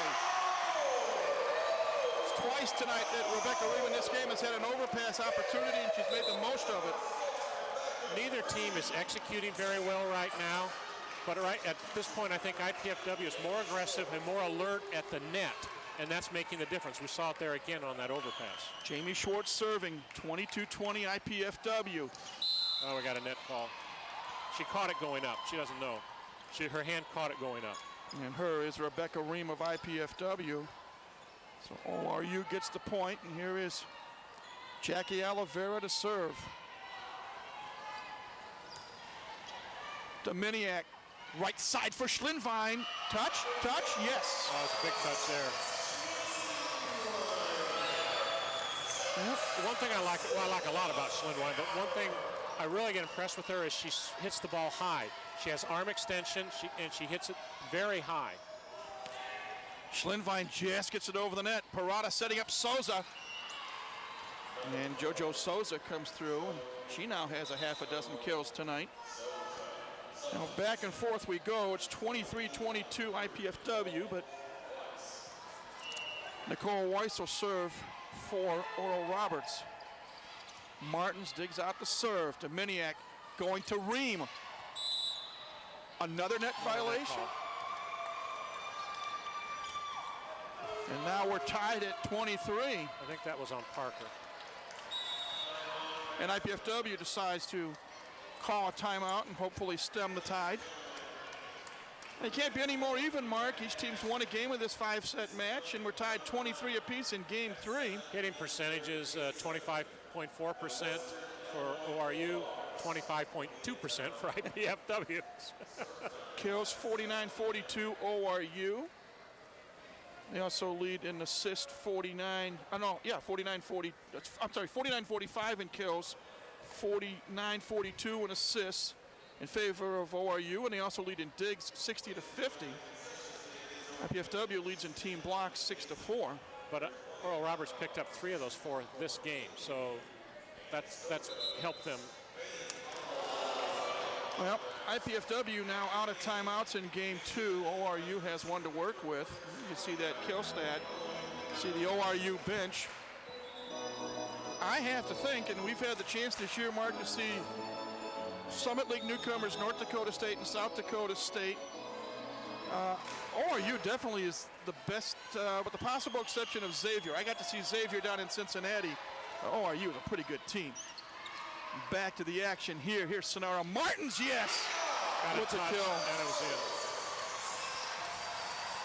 in. And in that Xavier match, IPFW had 4 match points, just couldn't put the final nail in the coffin. 24-23, IPFW. Nice dig there by Rebecca Ream. Martins, left side, change of pace. Oh, Oliveira with a big dig. Nice block by Parker, off the touch. Big point for IPFW. Oral Roberts uses their final timeout, trailing by 2, 25-23. Well, this could be a preview of a possible Summit League championship match 2 weeks from tonight. Although there are some other teams that have something they want to say about it. It's a lot of water's got to go over the dam before we get there. Again, we have basically a week, 8 days left in the regular season. And entering play tonight, there were 4 teams tied for first. I think, if I recall, Oral Roberts started out real strong in the conference, didn't they? Yes, at one point they were 7-1. Yeah, and IPFW started out with 2 losses in the Dakotas, and we're down in the lower division. And actually, some of us started to wonder, would we make the tournament? But that season turned around, and the play is much better from IPFW. What more can you ask for? Well, the last conference match that IPFW lost was to ORU back on September 28th, and since then they have won 8 conference matches in a row. So we will see what happens here. Again, 25-23, IPFW. Rebecca Ream will serve. Oh, that was a nice serve. Nice block by Parker. Sosa cover. Keeps it alive. Free ball chance for the Dons. Dominiak setting up Martins. Oh, and she missed time, didn't hit the net. She caught the antenna. Yep. Well, the signal was a touch. I don't think the signal was right. I think she hit the antenna. Right at the top of the net part, too. Well, here's JoJo Souza serving for ORU. Martins digs it out. Dominiak setting up Parker. Overpass. No, come on. Oh, and Sonara had the chance, and she hit it She wide. needs to attack that ball aggressively. Well, we're tied now at 25. Both teams out of timeouts. Critical game 3 of our best-of-5 match. Uh-oh, that ball had some English on it. IPFW couldn't return it properly. Yeah, we talk about momentum, Mike. 3 straight points for Oral Roberts, all 3 on IPFW errors. And now it's the Golden Eagles with the advantage, 26-25. Souza taking a lot of time. Now she flips it up. Schwartz digs it. Dominiak setting up Ream. Yes! Boy, did that ball dip down. Yeah, both back row players thought that one was going out, and the over topspin on it dropped that ball right down on the line. Tied at 26, Sonara Martins to serve. Overpass, and Parker puts it away. If I were on the Oral Roberts bench, I'd argue that she came over the net, but apparently the ball did break the neutral zone. As soon as a part of the ball gets above the net, it's a free ball. No real argument by ORU. No, they're not arguing. I would if I were them. Parada right. setting up Oliveira. Jankowski with a dig. Can Reed catch it? No. And off the touch, ORU ties it up at 27. Thais Parada to serve. That ball was hit a little softer than what we're used to seeing. Oliveira's been hitting it pretty hard, and that one she hit at 3/4 speed. Service error on Parada. Well, now IPFW has the lead and the serve, and a term that's been used so much in the last month by the coaching staff, time to take care of business. Peachy Jankowski will serve. Both teams are making unforced errors, so I think the team that stops that will win this game. Oliveira, oh, ball hung on that for a moment. Here's Schlinvine. Oh my! ORU gets a break. Yeah. That was a tough one. Now we're tied at 28. Daniela Novakovic back on the floor. Here comes Cassie Holmes as well, and she will serve. And in essence, it's almost like sudden death. You have to win by 2, and we're tied at 28. That's right. This point's key because then that team obviously goes up by a point, but they have the advantage in terms of the 2-point victory margin. Schlinvine wide, and it's ORU that'll serve for game 3. Let's see what happens. Cassie Holmes will serve. Dominiak setting up Miller. Oliveira digs it out. Jankowski with the dig for the Dons. Right side, Miller. Block. Schlinvine keeps it alive. Free ball chance for ORU. Parada setting up Oliveira. Miller, couldn't do it. Ball goes into the net, and ORU prevails, winning game 3, 30-28. And now they have the all-important 2-1 lead in this match. My prediction came true. Who cut out the errors would win the game. Game 4 coming up in a couple of moments. This is IPFW Women's Volleyball, and you're watching it on CATV.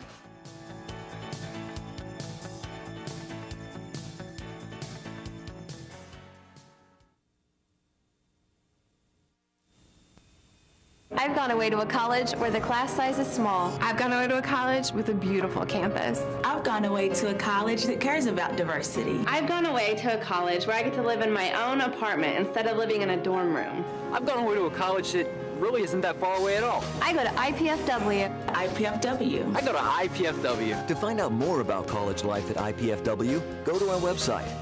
Indiana University, Purdue University, Fort Wayne. One university, 2 great names. The power's out, but your food safety plan is on. Don't open the fridge. Foods will be safe for up to 4 hours if the door stays closed. Keep the freezer shut too. If it's full, the food will stay frozen for about 2 days. When power returns, make sure freezer foods have ice crystals and check fridge foods with a food thermometer to make sure they're at 40 degrees or below. If not, or if there's any doubt, throw it out. Learn more at www.askkaren.gov or call the U.S. Department of Agriculture's Meat and Poultry Hotline at 1-888-MP Hotline. What's it like when you hear your calling? Will you remember where you were? Will you ignore it? Or will you listen?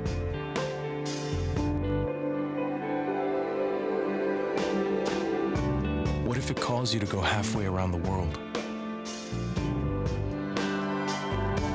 To share your skills? To serve people you've never met? To do things you never thought you could? What will you do when you hear your calling?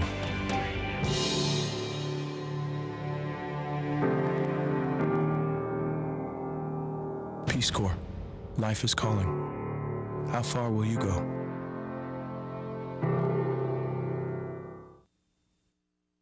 Back at the Hilliard game Gate Sports Center, along with Mark Franke, I'm Mike Maz. ORU leading IPFW in this best-of-5 match, 2-1, following their 30-28 victory in Game 3. Seeing some highlights here, Mark. That backslide's been working for both teams all night. It's Mayara Schlinvine with the swing there, and Rebecca Ream on the overpass. You don't see Mayara roll the ball that often. You just saw it there. I was just looking at the stats. There's one that's kind of disturbing for the IPFW side. After one game, it was 3 aces to 3 errors. It's now 3 aces to 10 errors. It's not that you need aces to be serving well, but when your ratio of aces to errors goes 3 to 10, that's not a good sign. There's the numbers. Kills favors ORU 50-47, assists 50-44, digs 64-54. IPFW leads in blocks 8-4. Well, here we go. ORU will serve first in Game 4. It's Carol Garbato, and IPFW needs to win this game to force a Game 5. The block by Souza is wide right, and it's a good start if you're a Mastodon fan. Jamie Schwartz will come in for Jessica Miller to serve. Couple of numbers to note, Mark. IPFW undefeated at home this year, 11-0. If they can get to a Game 5, they're 4-1 in 5-set matches. Novakovic dug out by Schwartz. The Miniac for Ream. Pravada keeps it alive. Oliveira is dug out. Back and forth we go. Martins off the touch. Garbato keeps it alive. Novakovic hits the net. No, it'll be a 4-hit. Yeah, four hits. And IPFW wins the point. They lead 2-0.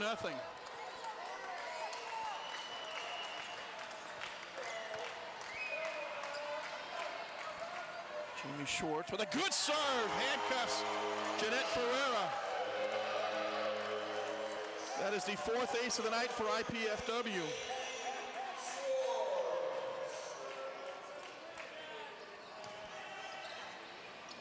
Souza dug out by Dominiak. Ream going to set up Schlinvine. Oliveira with a nice dig there. Novakovic hits the net. No, that didn't go either. Oh, wow, that hit the top of the net. That didn't hit IPFW. Tucker called a touch on the block. And now a net violation called on Daniela Novakovic. He called the touch, but it was a close one. Timeout called by Oral Roberts. We'll take a break as well. 4-0 IPFW. This is IPFW Women's Volleyball on CATV.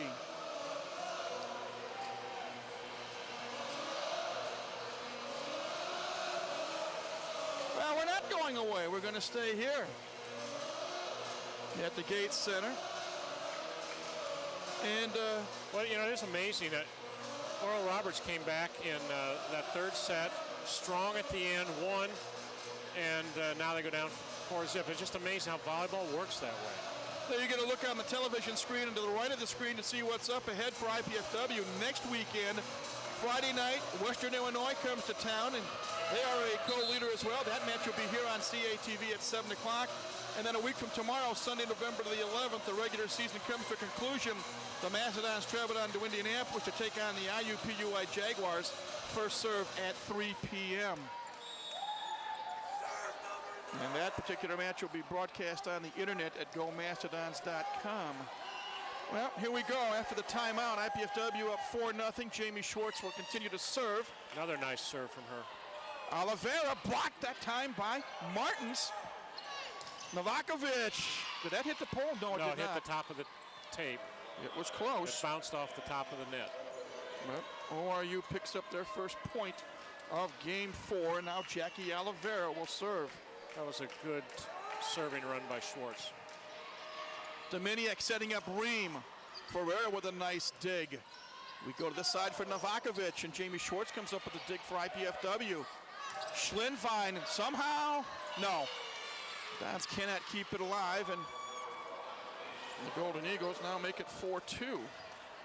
The technical proficiency on the Oral Roberts side has certainly improved in the last 20 points or so. No doubt about it. Jankowski digs out the Oliveira serve. Martins is blocked. Schlinvine tries a shot. Somehow Schwartz tried, but the ball went into the stands. And now ORU has ripped off 3 points in a row. 4-3. Jackie Oliveira will continue to serve. Wow. Good serve there. Martins. Novakovic with the dig. Right side for Souza. Ball Great cover. Great cover. Garbato gets it over the net. Back to Sonara Martins. Got a net call. That's when I was talking about covering the block. We've seen Oral Roberts now do it very well in these last 2 series.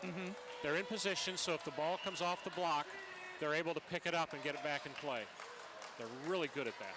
Mayara Schlinvine serving for IPFW, up 5-3. Novakovic off the touch.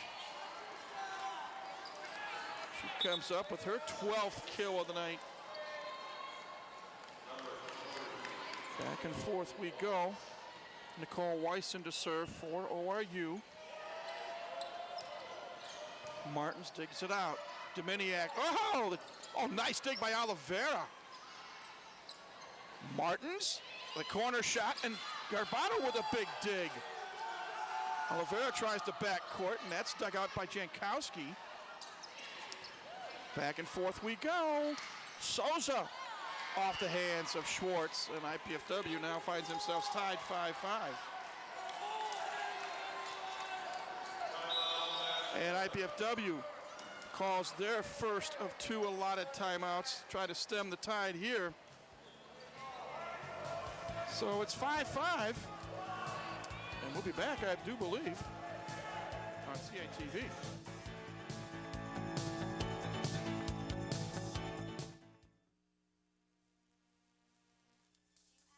Everything you need, paper, pencils.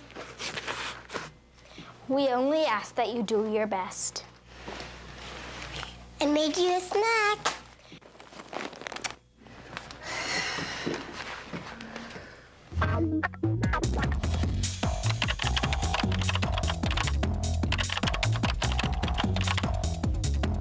Indiana University, Purdue University, Fort Wayne. One university, 2 great names. Welcome back, everybody, to IPFW Women's Volleyball. Along with Mark Franke, I'm Mike Maz. We're tied 5-5 in Game 4 of our best-of-5 match, and the visitors from Tulsa, Oklahoma lead the match thus far, having won 2 of the first 3 games that have been played. They're coming off an IPFW timeout. I realize that this is partially a personal prejudice on my part, but there's just way too much tipping going on. Dominiak setting up Taryn Parker. Another net. A net violation. 14. And that is the setter, Parada. Thais Parada. I think is that the 3rd net call against Oral Roberts this game? This game. Rebecca Ream with a jump serve.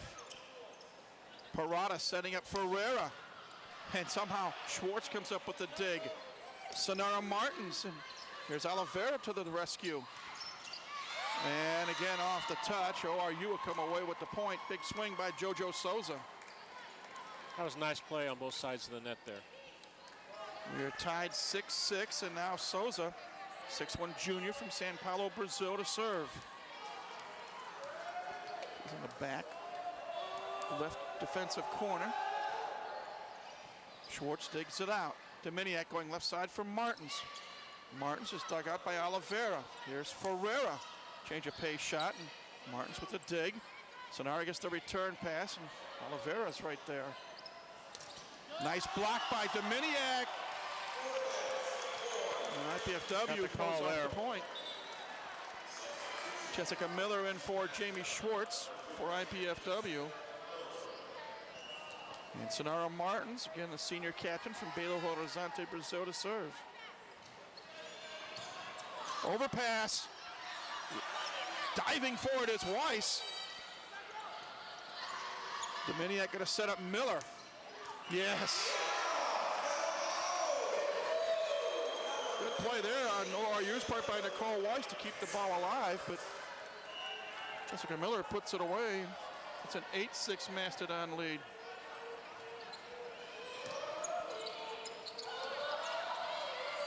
Jankowski throws it up in the air. Garbato with a nice dig. Ferreira, wide left. She was close to the line there. The Oral Roberts coaching staff wanted a held ball on that joust at the net, but generally they're letting the joust play themselves out. The ball has to come out, and they usually let it do that. 9-6 IPFW. Parada setting up Oliveira, hits the net and just hits in the line. Mike, particularly Oral Roberts, but a little bit IPFW too, you see they're hitting the net a lot. They're in the tape. Some of them aren't even crossing. I think maybe that's a sign of fatigue. It's been a hard-played match. ORU was in suburban Detroit last night, taking out Oakland 3-0. Nice play by Jessica Dominiak. The setter was the attacker on that occasion. That is her second kill of the match. 10-7 Mastodons, Peachy Jankowski to serve.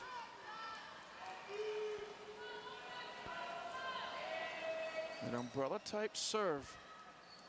Oliveira. Wow, IPFW was seen frozen there. What'd you call it, an umbrella type serve? What does that mean? Almost like an umbrella, opening up a parachute type of serve. Oh. I call it a lollipop type of serve. Okay. It's high in the air and then drops straight down. Just over the net. Here's Cassie Holmes serving for ORU.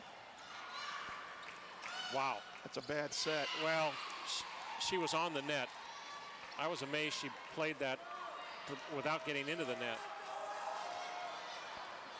Yeah, it's now 10-9. The IPFW lead has been cut to 1. Cassie Holmes will serve it up again. See what happens this time. Schlinvine is blocked. So there's a difference in the cover. There was nobody back there. Of course, that came out pretty strong, and sometimes you can't cover the whole court on that. You try to cover somebody deep, but then somebody close. Golden Eagles on a 3-0 run. Service error. That ball seemed to float off to the side. So it's 11-10 IPFW. Jeanette Ferreira back in for Cassie Holmes, who seems to be limping a little bit. She steps out. Here's Jessica Dominiak's serve. Novakovic tried to change the pace of the shot, and Reem was up in the air and got her hand on her finger on it. She was coming down, and she wasn't going to land solidly on her feet. I think what she wanted to do is get the ball up in the air, but she just managed to get into the net. So we're tied again at 11, and here's the libero, Kara Garbato, to serve. Jankowski digs it out. Dominiak going for Reem, and that's partially blocked. Reem again, Garbato. Oh, what a play there by Souza. Garbato digs it. Set up for Oliveira. Dominiak with a nice dig. See what Martins can do. Parada has a dig there. Off the touch, Oliveira gets the kill. ORU takes the lead, 12-11. Oliveira is playing more like she was earlier in the match now. She's being more effective, having more success. 18 kills for the night. Dominiak going for Miller. Oh, yes, found the open middle of the court. That was the setter's ball, who's playing right back, and she knew it. Jessica Miller now with 11 kills in the match. Jamie Schwartz serving. We're tied at 12 in game 4. Top of the net, Souza keeps it alive. Novakovic. Oh, nice block by Schlinvine. The freshman making her presence felt. IPFW retakes the lead, 13-12. Parada setting up Oliveira off the touch.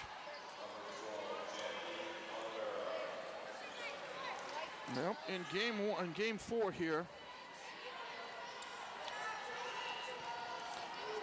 there have been 6 ties. Dominiak setting up Schlinvine. Yes. Oliveira tried to dig it out. But came off the block, and it may have diverted itself to a sharper angle. So Oliveira clearly was a long ways away from that when she made her move. Mayara Schlinvine will serve. The setup for Oliveira just over the 3-meter line. Ream off the touch.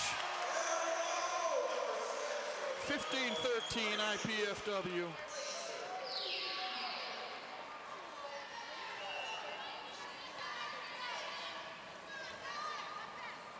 Another running jump serve by Mayara Schlinfine. Parada setting up Souza. Dug out by Schwartz. Dominiak finds the open corner. Ferreira dove for it, got her hand on it, but that was it. PFW now up 16-13. Gonna take a timeout, Mike. ORU does take a timeout. We will as well. Fans back here in a moment on CATV.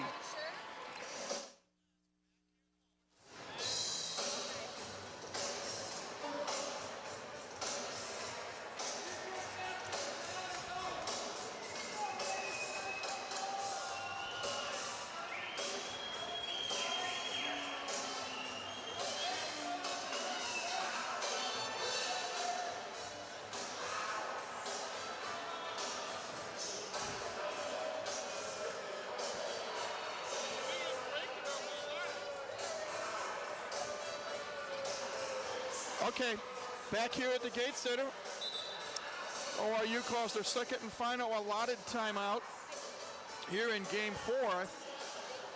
IPFW leads 16-13, and in Game 4, Macedon's hitting 250, and ORU just 194. Mayara Schlinfine will serve. You see IPFW in the blue uniforms, white trim, white numbers going from right to left on your TV screen. Parada setting up Souza. That's dug out by Dominiak.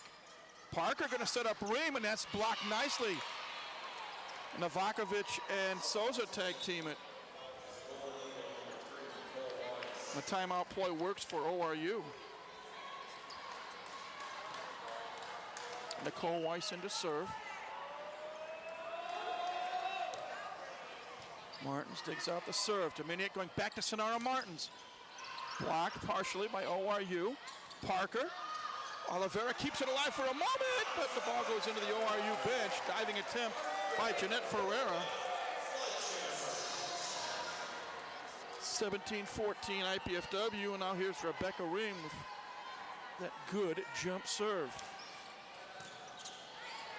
Parada setting up Ferreira. That was a nice play, nice pass, flatter, quicker set, second tempo set to the outside, and then a quick shot before the block got there. 17-15 IPFW, JoJo Souza to serve. Service error.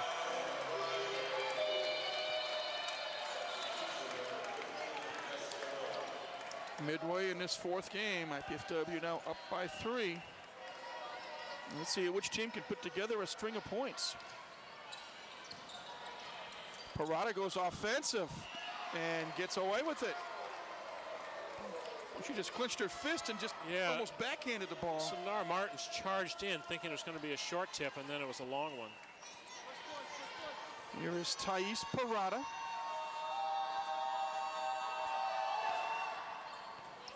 Martins digs out the serve. Dominiak going to Jessica Miller off the touch.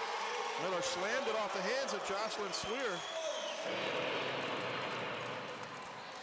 Well, the last several points, Mark, it's just been side-out action. Yeah, more like the men's game rather than the women's game, which usually has a lot of long rallies. Peachy Jankowski with that serve, and a critical service error there. That was meant to be a short serve. She didn't hit it quite far enough. Cassie Holmes back in along with Daniela Novakovic. What a short serve does, you know, everybody sees the jump serves that are hit real hard and think, wow, those are great serves. A short serve can disrupt the offense more than a jump serve.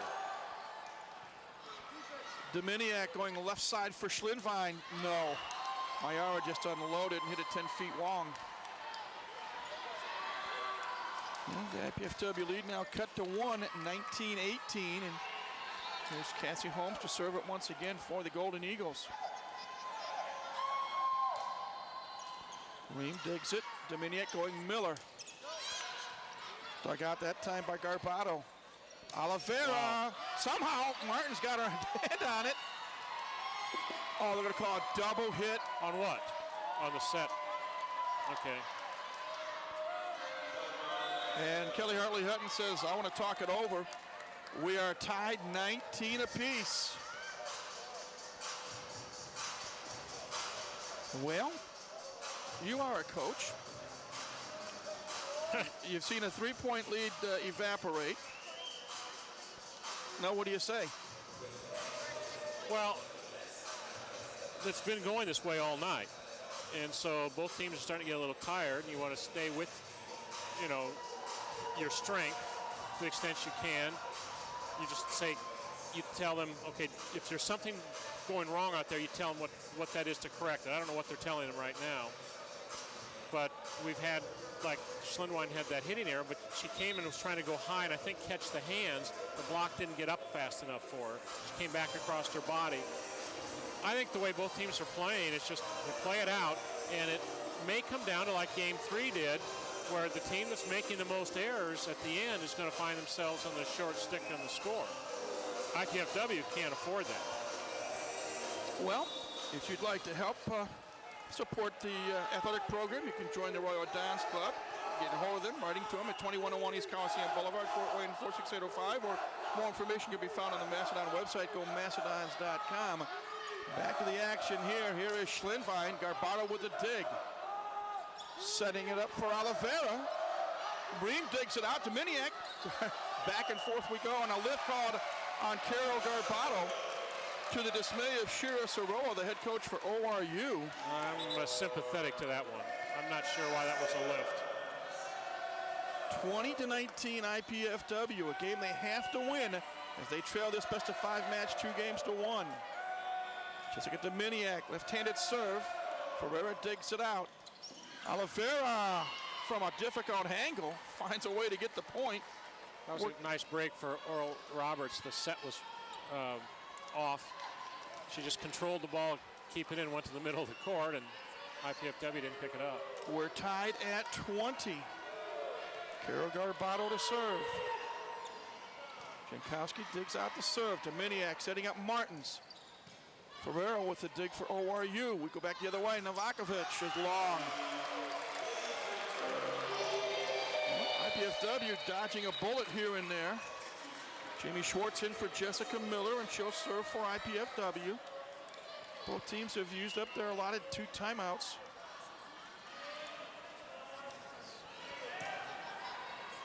The set for Oliveira. She has... Oliveira's rotating to the back row now, and I think that weakens her offense a little bit, but Oral Roberts has firepower everywhere. They've got a nice offense. Oliveira, 21 digs, 21 kills tonight, and Novakovic just with a big block of Schlindwein. And now it's Oral Roberts on top, 22-21. That was a well-executed block. It's just a beautiful one to watch. Jackie Oliveira with another serve. Martins. 4 hits, didn't go. And now ORU has a 2-point lead. Now we have 2 hitting errors by IPFW. We're back to that error thing. Another big serve coming up from Jackie Oliveira. Dominiak setting up Martins left side, change of pace shot. Nice effort by Thais Parada, but couldn't get it over. Big point for IPFW there. Mayara Schlindwein to serve, 23-22 ORU, game 4. Parada going to set up Novakovic. And IPFW just couldn't block it cleanly. Well, the ball went up in the air, then it came behind Rebecca Ream, and she didn't look up to see where the ball was. The wing was coming up, and she thought she would take the ball. Nicole Weiss to serve. Dominiak going for Rebecca Ream. Parada digs it out. Souza setting up Oliveira on the right side. Jankowski digs. Defensive return, free ball chance for Ferreira. Blocked by Ream. Off the touch, the Dons get the point. IPFW is going to have to score points defensively because their offense is completely out of sync right now. Got a tough server back there, so if we serve tough, block well. Good serve. Defensive return by Ferreira. Ream with the dig. Dominiak setting up Schwartz from the backcourt. Here's Souza off the touch. And ORU takes a 2-point lead, 25-23. Swear in for the Golden Eagles, and JoJo Souza to serve. IPFW needs to stem the tide right now. Dominiak for Sonara Martins. Oh, nice swing by Sonara. She now has 14 kills tonight. She will serve a chance to tie game 4 at 25 apiece. Dug out by Weiss. Parada for Ferrero. That's a tough one. Oh, I don't know how she managed Miller that. with a big dig. It'll be a free ball chance for ORU. Battle at the net. Oh! Parada found the back open corner. I have no idea how Ferreira did that. The angle is nearly impossible. She would have had to put some kind of spin on that ball to bring that over the net. That was an amazing play. 26-24. Thais Parada to serve for ORU. Dominiak setting up Jessica Miller. And that's dug out by Weiss, I should say. Oliveira with a miss hit and a mistimed jump. I don't think Oral Roberts should be tipping. IPFW is completely out of sync on offense and are not being aggressive at all. I think Oral Roberts has to stay aggressive on offense. Peachy Jankowski to serve for the tie. Parada setting up Oliveira off of Raymond into the stands.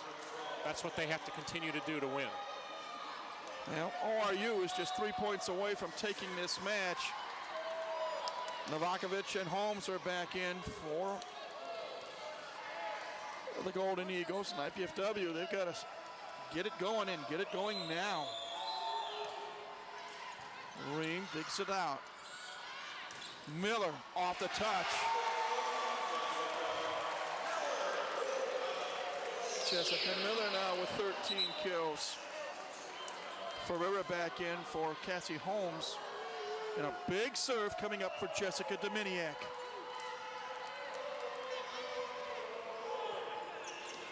Parada setting up Novakovic. Novakovic just goes up and swings hard. She Sure has a does. strange arm swing. Not particularly textbook perfect, but boy, she hits it hard. 28-26, Carol Garbato to serve. Dominiak for Ream, and somehow they keep it going. Novakovic. Oh, that was a nice play. Dug out by Jankowski. Ream again, blocked by Souza, and it's match point, Oral Roberts. Nice block by Sosa, but she really set that play up with that set, where she bumps set over her head. 29-26, ORU serving for the match. Point of no return for IPFW. Miller. And the Dons stave off that one.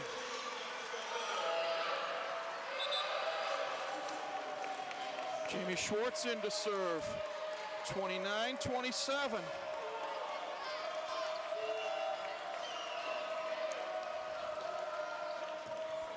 Over pass and a chance.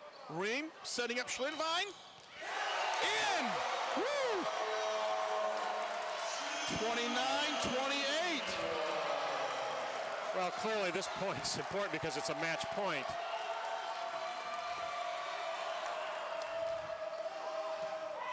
Overpass. There's a net violation on IPFW. I thought there might have been a setting error call there. ORU will win game 4, 30-28, and they will win this match 3-1. A hard-fought match as the players and coaches congratulate each other at midcourt. Well, ORU improves to 16-13. More importantly, 11-3 in the conference. IPFW loses for the first time on their home court this year, and they drop to 17-10, 10-4 in Summit League play. Let's take a break, come back, we'll get some final numbers and some final thoughts. Again, ORU defeats IPFW tonight 3-1, and we're back at the post-game report in a moment here on CATV.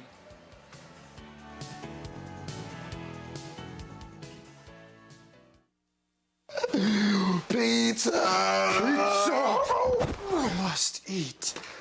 Wait, what is this? Capsicum anum? Agaricus bisporus? Allium cepa? Can we eat this? Peppers, mushrooms, and onions. Eat your pizza, man. Funny. Indiana University, Purdue University, Fort Wayne. One university, two great names.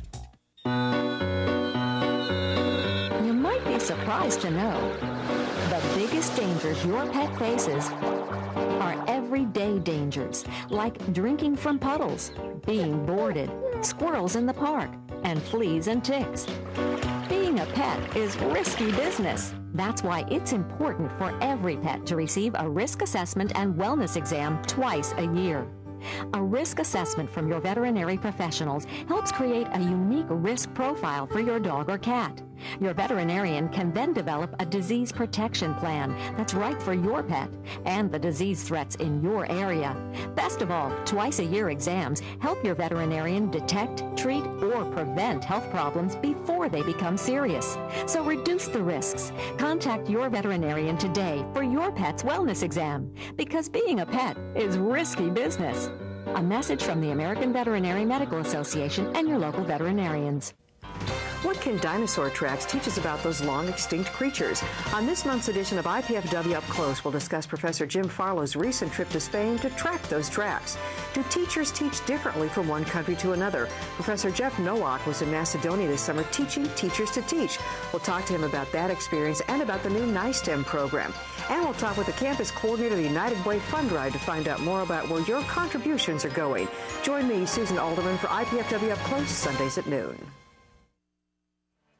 Welcome back, everybody, to the Hilliard Gate Sports Center here on the campus of IPFW in Fort Wayne, Indiana. Our Saturday night Summit League women's volleyball match is now completed, and the visitors from Oral Roberts University defeat IPFW tonight. The game scores 30-27, 25-30, 30-28, and 30-28. Mark Franke, we are still hearing out of our headsets conversation taking place between IPFW officials and the game officials regarding the cheerleaders, and there are some emotions being exhibited right now.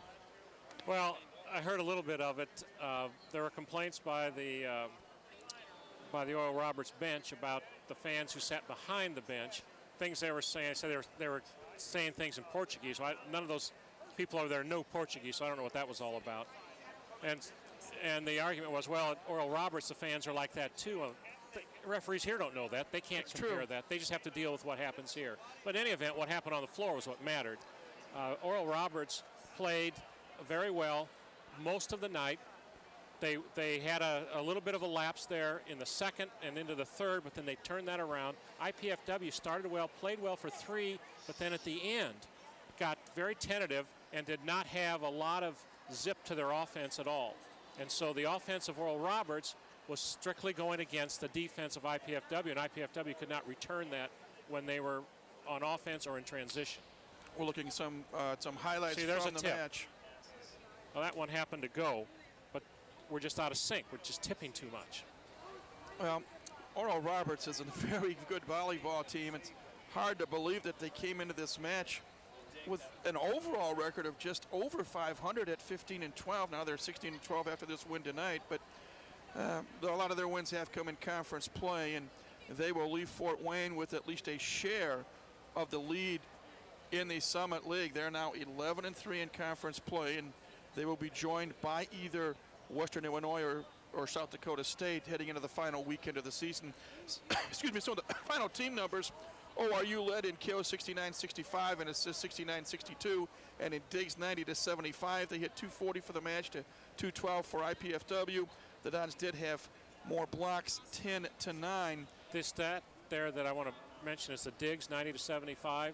That's a big difference, and that shows you two things. First of all, I think Oral Roberts was a better team tonight, offensively, certainly, but also back row defense. That shows it there. But part of it is the weakness of the IPFW offense in not aggressively attacking the ball throughout the entire night, which makes, of course, digging easier. Mark, I have to ask you what your thoughts are, having finally seen the very talented Jackie Oliveira play tonight. As we're going to look at some individual stats in a minute. She had 22 kills and 24 digs. 22 kills out of 51 attempts, 6 errors. That's a 31% hitting average. That's real good, real good. And we saw she did a little bit at the net, but she was so overwhelming offensively that we tended to focus on that. She's certainly a quality player. You see the 22 kills for Jackie. Daniela Novakovic had 15 kills, and Jeanette Ferreira had 9. And you see 3 of actually 4 IPFW players who had 14 kills tonight. Rebecca Ream, Sonara Martins, Jessica Miller, and Mayara Schlinfein all had 14 kills apiece in the effort for IPFW. You see there the nice tradition that they have. They win or lose, they will sign autographs at the table at one end of the floor. Going back to those hitting statistics, while you certainly like to have an Oliveira, who's all conference, no doubt, but when you see the distribution, the even distribution on the IPFW side, that's what coaches like to see. That means the ball's being spread around. You're being successful in a lot of ways. So even though IPFW lost, I think that's a good statistic that they had 14 kills. Well, as we said now, IPFW drops to 10-4 in conference play, and there are 2 matches left tonight for the 5 leaders. I use 5 leaders. You have North and South Dakota State, you have Western Illinois, Oral Roberts, and IPFW. Next weekend, Oral Roberts travels to North Dakota State on Friday night, South Dakota State on Saturday night. IPFW will host Western Illinois next Friday night. That's a match we'll have here on CATV, first serve at 7 o'clock. And then on Sunday, a week from tomorrow, they'll travel to IUPUI. IUPUI knocked off Oral Roberts down in Indianapolis earlier this season. So the Jaguars will be tough. And that's an in-state rivalry. So there still has nothing been decided as which 4 teams will be back here on this court, the Hilliard Gates Sports Center, in 2 weeks for a shot at the conference championship and an NCAA bid. And that's great. That's great that we're in a conference that's tough. I mean, it's too bad we lost tonight, no doubt about it. But you've got to like an opportunity in the last 2 weeks of the season to play your way into the tournament so you can control what happens. All you have to do is go out and play well like Oral Roberts did tonight. And just get one of those 4 coveted spots, and anything can happen and will happen on the 16th and 17th of November. That'll do it for this telecast of IPFW Women's Volleyball. Again, I want to thank Athletic Director Tommy Bell for chatting with us between games 2 and 3. Thanks. Also want to thank the CATV production crew, the IPFW athletic staff, the City of Fort Wayne, Comcast Cablevision, and especially the IPFW Office of University Relations and Communications for their contributions to this College Access Television sports telecast. This telecast of IPFW Sports is copyrighted and is the sole property of the College Access Television and IPFW. Unauthorized duplication, exhibition, rebroadcast, retransmission, or other use of this event without expressed written consent is strictly prohibited. We hope you've enjoyed this telecast of IPFW Sports tonight, and we thank you for joining us.